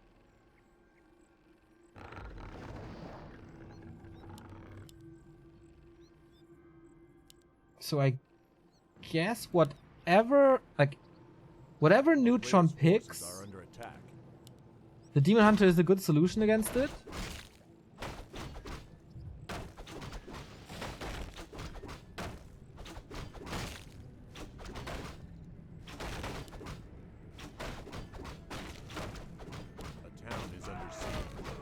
So, not denied, gloves of haste here. What's the hero, Neutron? Dark Ranger. Okay. Try to get an army of the dead. And push. Wisps pretty much everywhere. I like that. Or vision, actually. Wakes up the creeps, gets a bit of damage here on this archer. Hey Knubbel, nice to see you, man. So, with these 2 spots, the little greens, he can get a lot of skeletons. If he does everything correctly. Mantle also nice for a little bit more mana. Demon Hunter rising up to level 2. He needs to carry. He is the absolute carry. The Demon Hunter, of course, mana burn isn't too effectful. Against the Dark Ranger, she will constantly have mana for the Dark Arrow, which is the pick. Neutron played it in the semis, right? With not even silence, but life drain. Who's gonna get the last hit? It's the Dark Ranger. So is it life drain again? Looks like it, huh? Like, seriously, is it life drain again? Yep, confirmed. Okay, mana burn versus life drain. Can't drain anymore as the Dark Ranger is low already. So, natural crap, that's level 2. Decent inventory. Here's attack. No Hunter's Hall yet, just more archers. Could be an old school play. With Engines of War or something, mass archers, Engine of War, I don't know. Replenishment potion used on the Dark Ranger immediately. Life Drain got buffed a lot. but still not really great. Tech for little DC is quite ahead. Demon Hunter is not level 3 yet, but he will get there.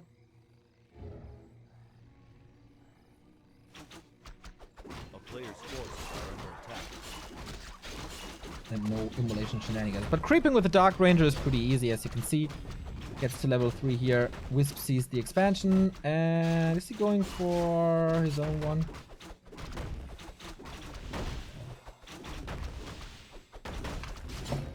Okay, he's getting level 3 for the level 2 skeletons. Subimax. Okay. No counter expansion. A player's Backing forces this are up. under attack. It's a Hunter's Hall. So will he just go normal Bear Mirror then? You can play Zeppelins here. Zeppelin drops, always good against expansions. Demon Hunter level 3 as well, quite tanky. Lionheart of Storm went awesome in Mirror. It's 6 archers, so maybe a little too heavy for a normal bear play.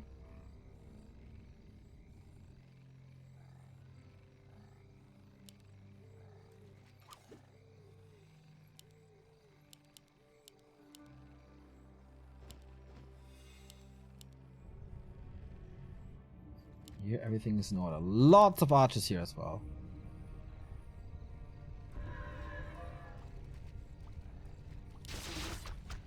At some point, little DC has to do some damage because the expo is up.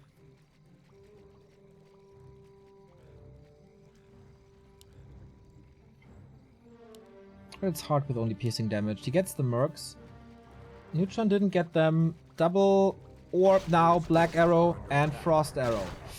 Tons of damage. Life drain actually, but runs out of it. That wasn't too impactful. It's black arrow too, of course. He's not trolling so hard. And he steals this one easily. Or can he mana burn? No, he didn't. Great healing. Good.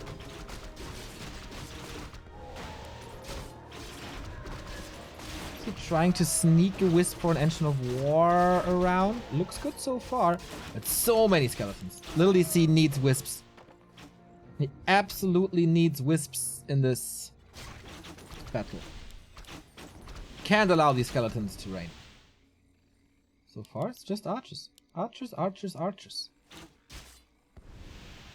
And little DC, no second hero. Can't go to the tavern. Now he does. Okay, he was sneaking around for his own Naga, but is he walking into this meat grinder? What the fuck? No Under attack. boots? Still, oh, is he wasting time? He's trying to surround or block. Can't get in front. Whew, that was big for little DC and the entirety of Sweden. Range war.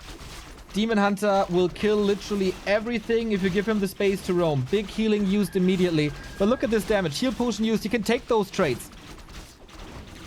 Are you forcing the 2-on-2 little DC? Both Nagas super low.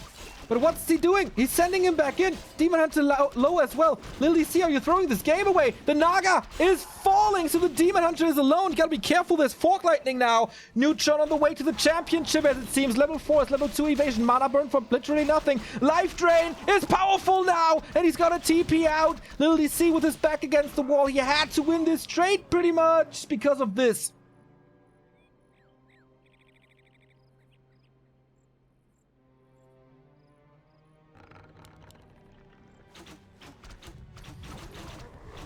Oh. This late second hero. Player's forces are under attack. This Naga positioning. This was all not too great.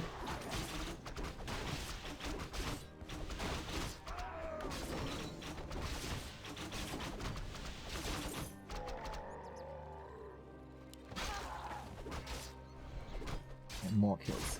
Demon Hunter the Ultra carry. There's an invul on the Naga. Potion here. He's super tanky.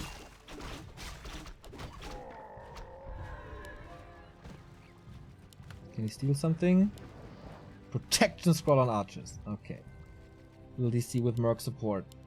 Does he have Dryads? Not really. Also not teching. This tier 2 didn't do much. Now going for Dryads. Ooh, Neutron pausing the game before the final push.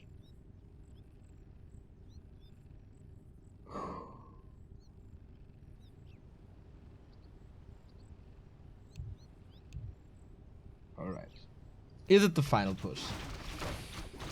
Neutron can go to 60. It's creeping up in that time.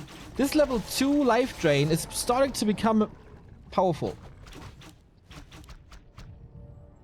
48 versus 58. Little DC can go for Merc backup. 3 Mercs available if the fight goes bad. There we go. Mana burn to prevent this life drain, but it's getting there.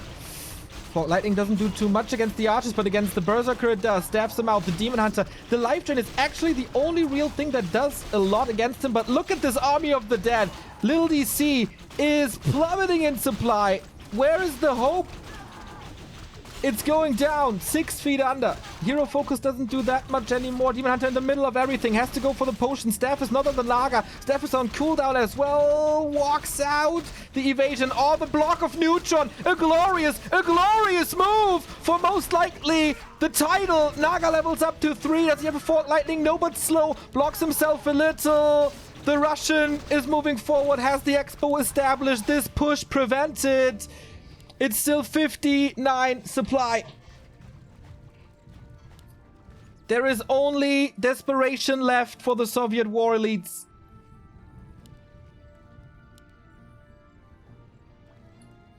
A player's forces are under attack. Holding this push was key. The Dark Rangers getting really strong. There were, I guess, no wisps. I didn't really see it. Don't remember it.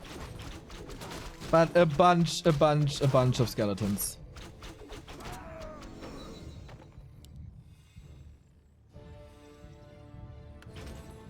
And this is a death push. 62 supply.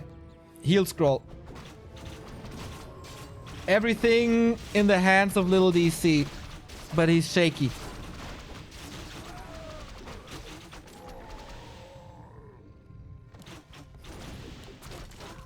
Dryads, okay, but there's so much piercing damage. The Demon Hunter, the carry, is not on the field. Maybe the trees can do something. Wisp should be close. But he has heal scrolls. And can go to the shop. Fog Lightning trying to get rid of this Mauler, but he's losing his own instead. No, using all the moon juice, and it's daytime now. Just holding on for the Demon Hunter. And then Hail Mary, hero kill, and try. Just try. Fog Lightning! Whoa! Heal Scroll saves this Naga. He's diving for this one as well. Neutron about to lose his second hero, but just right-clicking this lore. He doesn't want to play against this anymore, and he saves the Naga. But once the Demon Hunter is back, he can just mana burn, kill her. And that doesn't take too much longer, but the shop is gone. Can't even use the resources for potions. This Naga is brave, and this Naga is strong. But here comes the Demon Hunter. The level up before. Still a kill for little DC. But there's so much. There's just so much. And it was the Ankh. Okay, didn't see the Ankh.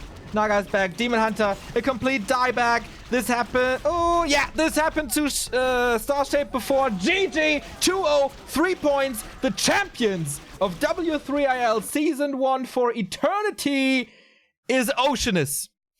Sweden, Effect, losing the game. 2-0.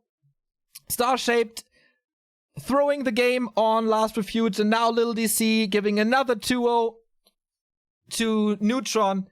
That is then 8-4. The 2-2 will not be played with this result. First to 8 it was. A glorious, glorious, glorious season of W3IL is over. Congrats to the Kings! Congrats to Juan, Ente, Neutron, Spiral, and Shocker. Do I miss someone in the lineup that wasn't playing? If yes, I'm very, very sorry. I guess I do. Of course, the team manager, Drunken, and Snick, who I think we haven't seen too much. The key for me was Spiral. Juan can lose against Thorzane. There's no doubt. That happens against Thorzane. But the Spiral run against Effect brought, I guess, hope back to Oceanus. Equalize the series so you don't have to fight uphill the entire time. But yeah, that turned it all around. Ente taking the last map despite being down so much, having the expansion against her, just going on a rampage with the hero kills.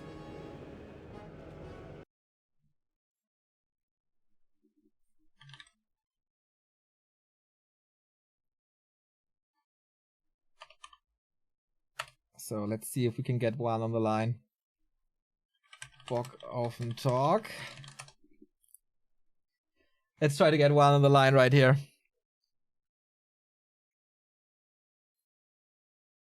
Sure, he says. All right. I'm calling. Oh, wait.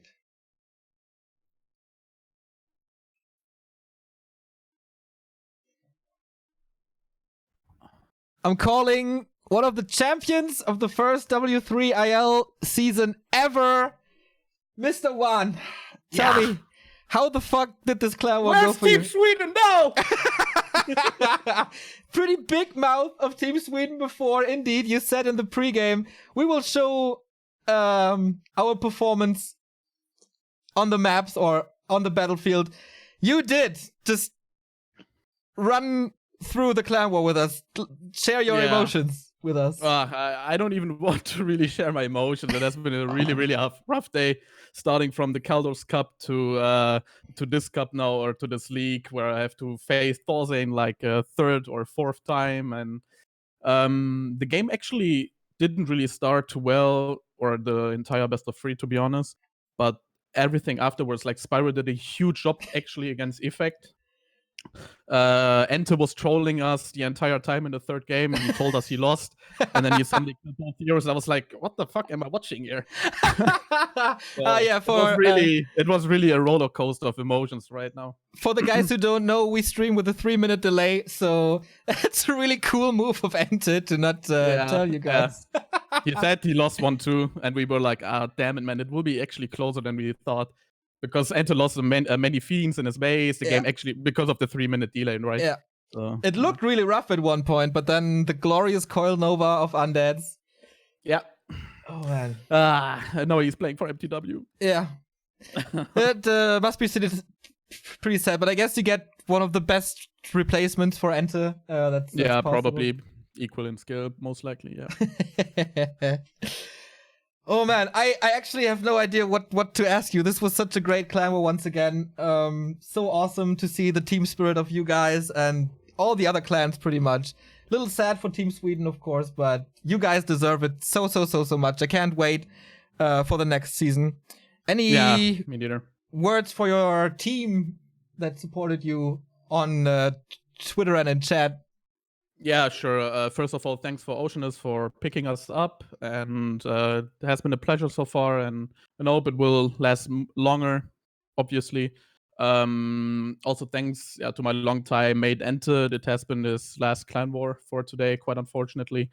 But life goes on. We also picked another replacement for him so that we won't stay there a little bit too bad, I would say, player or lineup-wise. It was really a pleasure to play with him in the same team. That was always like my long-term goal. I'm really impressed also by Spiral. The amount of improvement has been ridiculously strong lately. Neutron, Yuri, the first time I met him on Iron Couch was like such a fun time.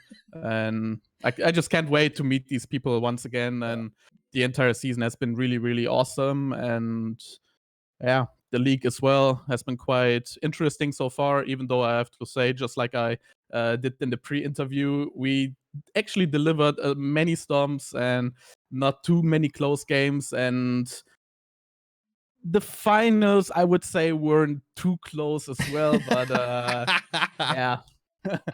I think we showed that we are definitely something in the scene right now, especially in Europe, that you cannot miss us.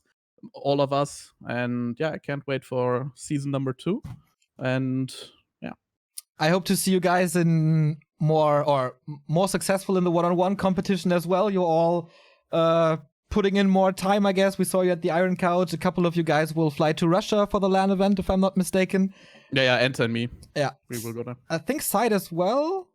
Side wanted, but he's not going there. Okay. Quite unfortunately. So maybe there are going to be more events in the future. It was a pleasure to meet you guys this year. I can just confirm you're a great couple of friends, actually, not just a mercenary team or whatever. Just a cool couple of guys. You deserve it. Congrats to the champions. Pop the champagne. get some hookers, get some blow, and enjoy the evening, man. Yeah, we will, man. All right, see you next time. Yo, bye, man. Oh, the Wanster. Good guy. That's it. W3IL Season 1 is over. For me, a great success. It was always a pleasure to cast these Clan Wars. I started Warcraft with Clan Wars, and having Clan Wars back is a big part of the scene and makes the scene even more awesome. Done by Warcraft3.info, which is a project of the community. From the community, for the community. This is kind of my slogan for this league. Thanks to every single player who participated in this. We had 16 teams with more than 4 players. That's around like 50 players and more. Without too much financial support, and that's fucking awesome. I would love to give, like, who's gonna be the MVP? It must be between, like, Spiral and Thorzane, I guess. Sweden has been a great competitor.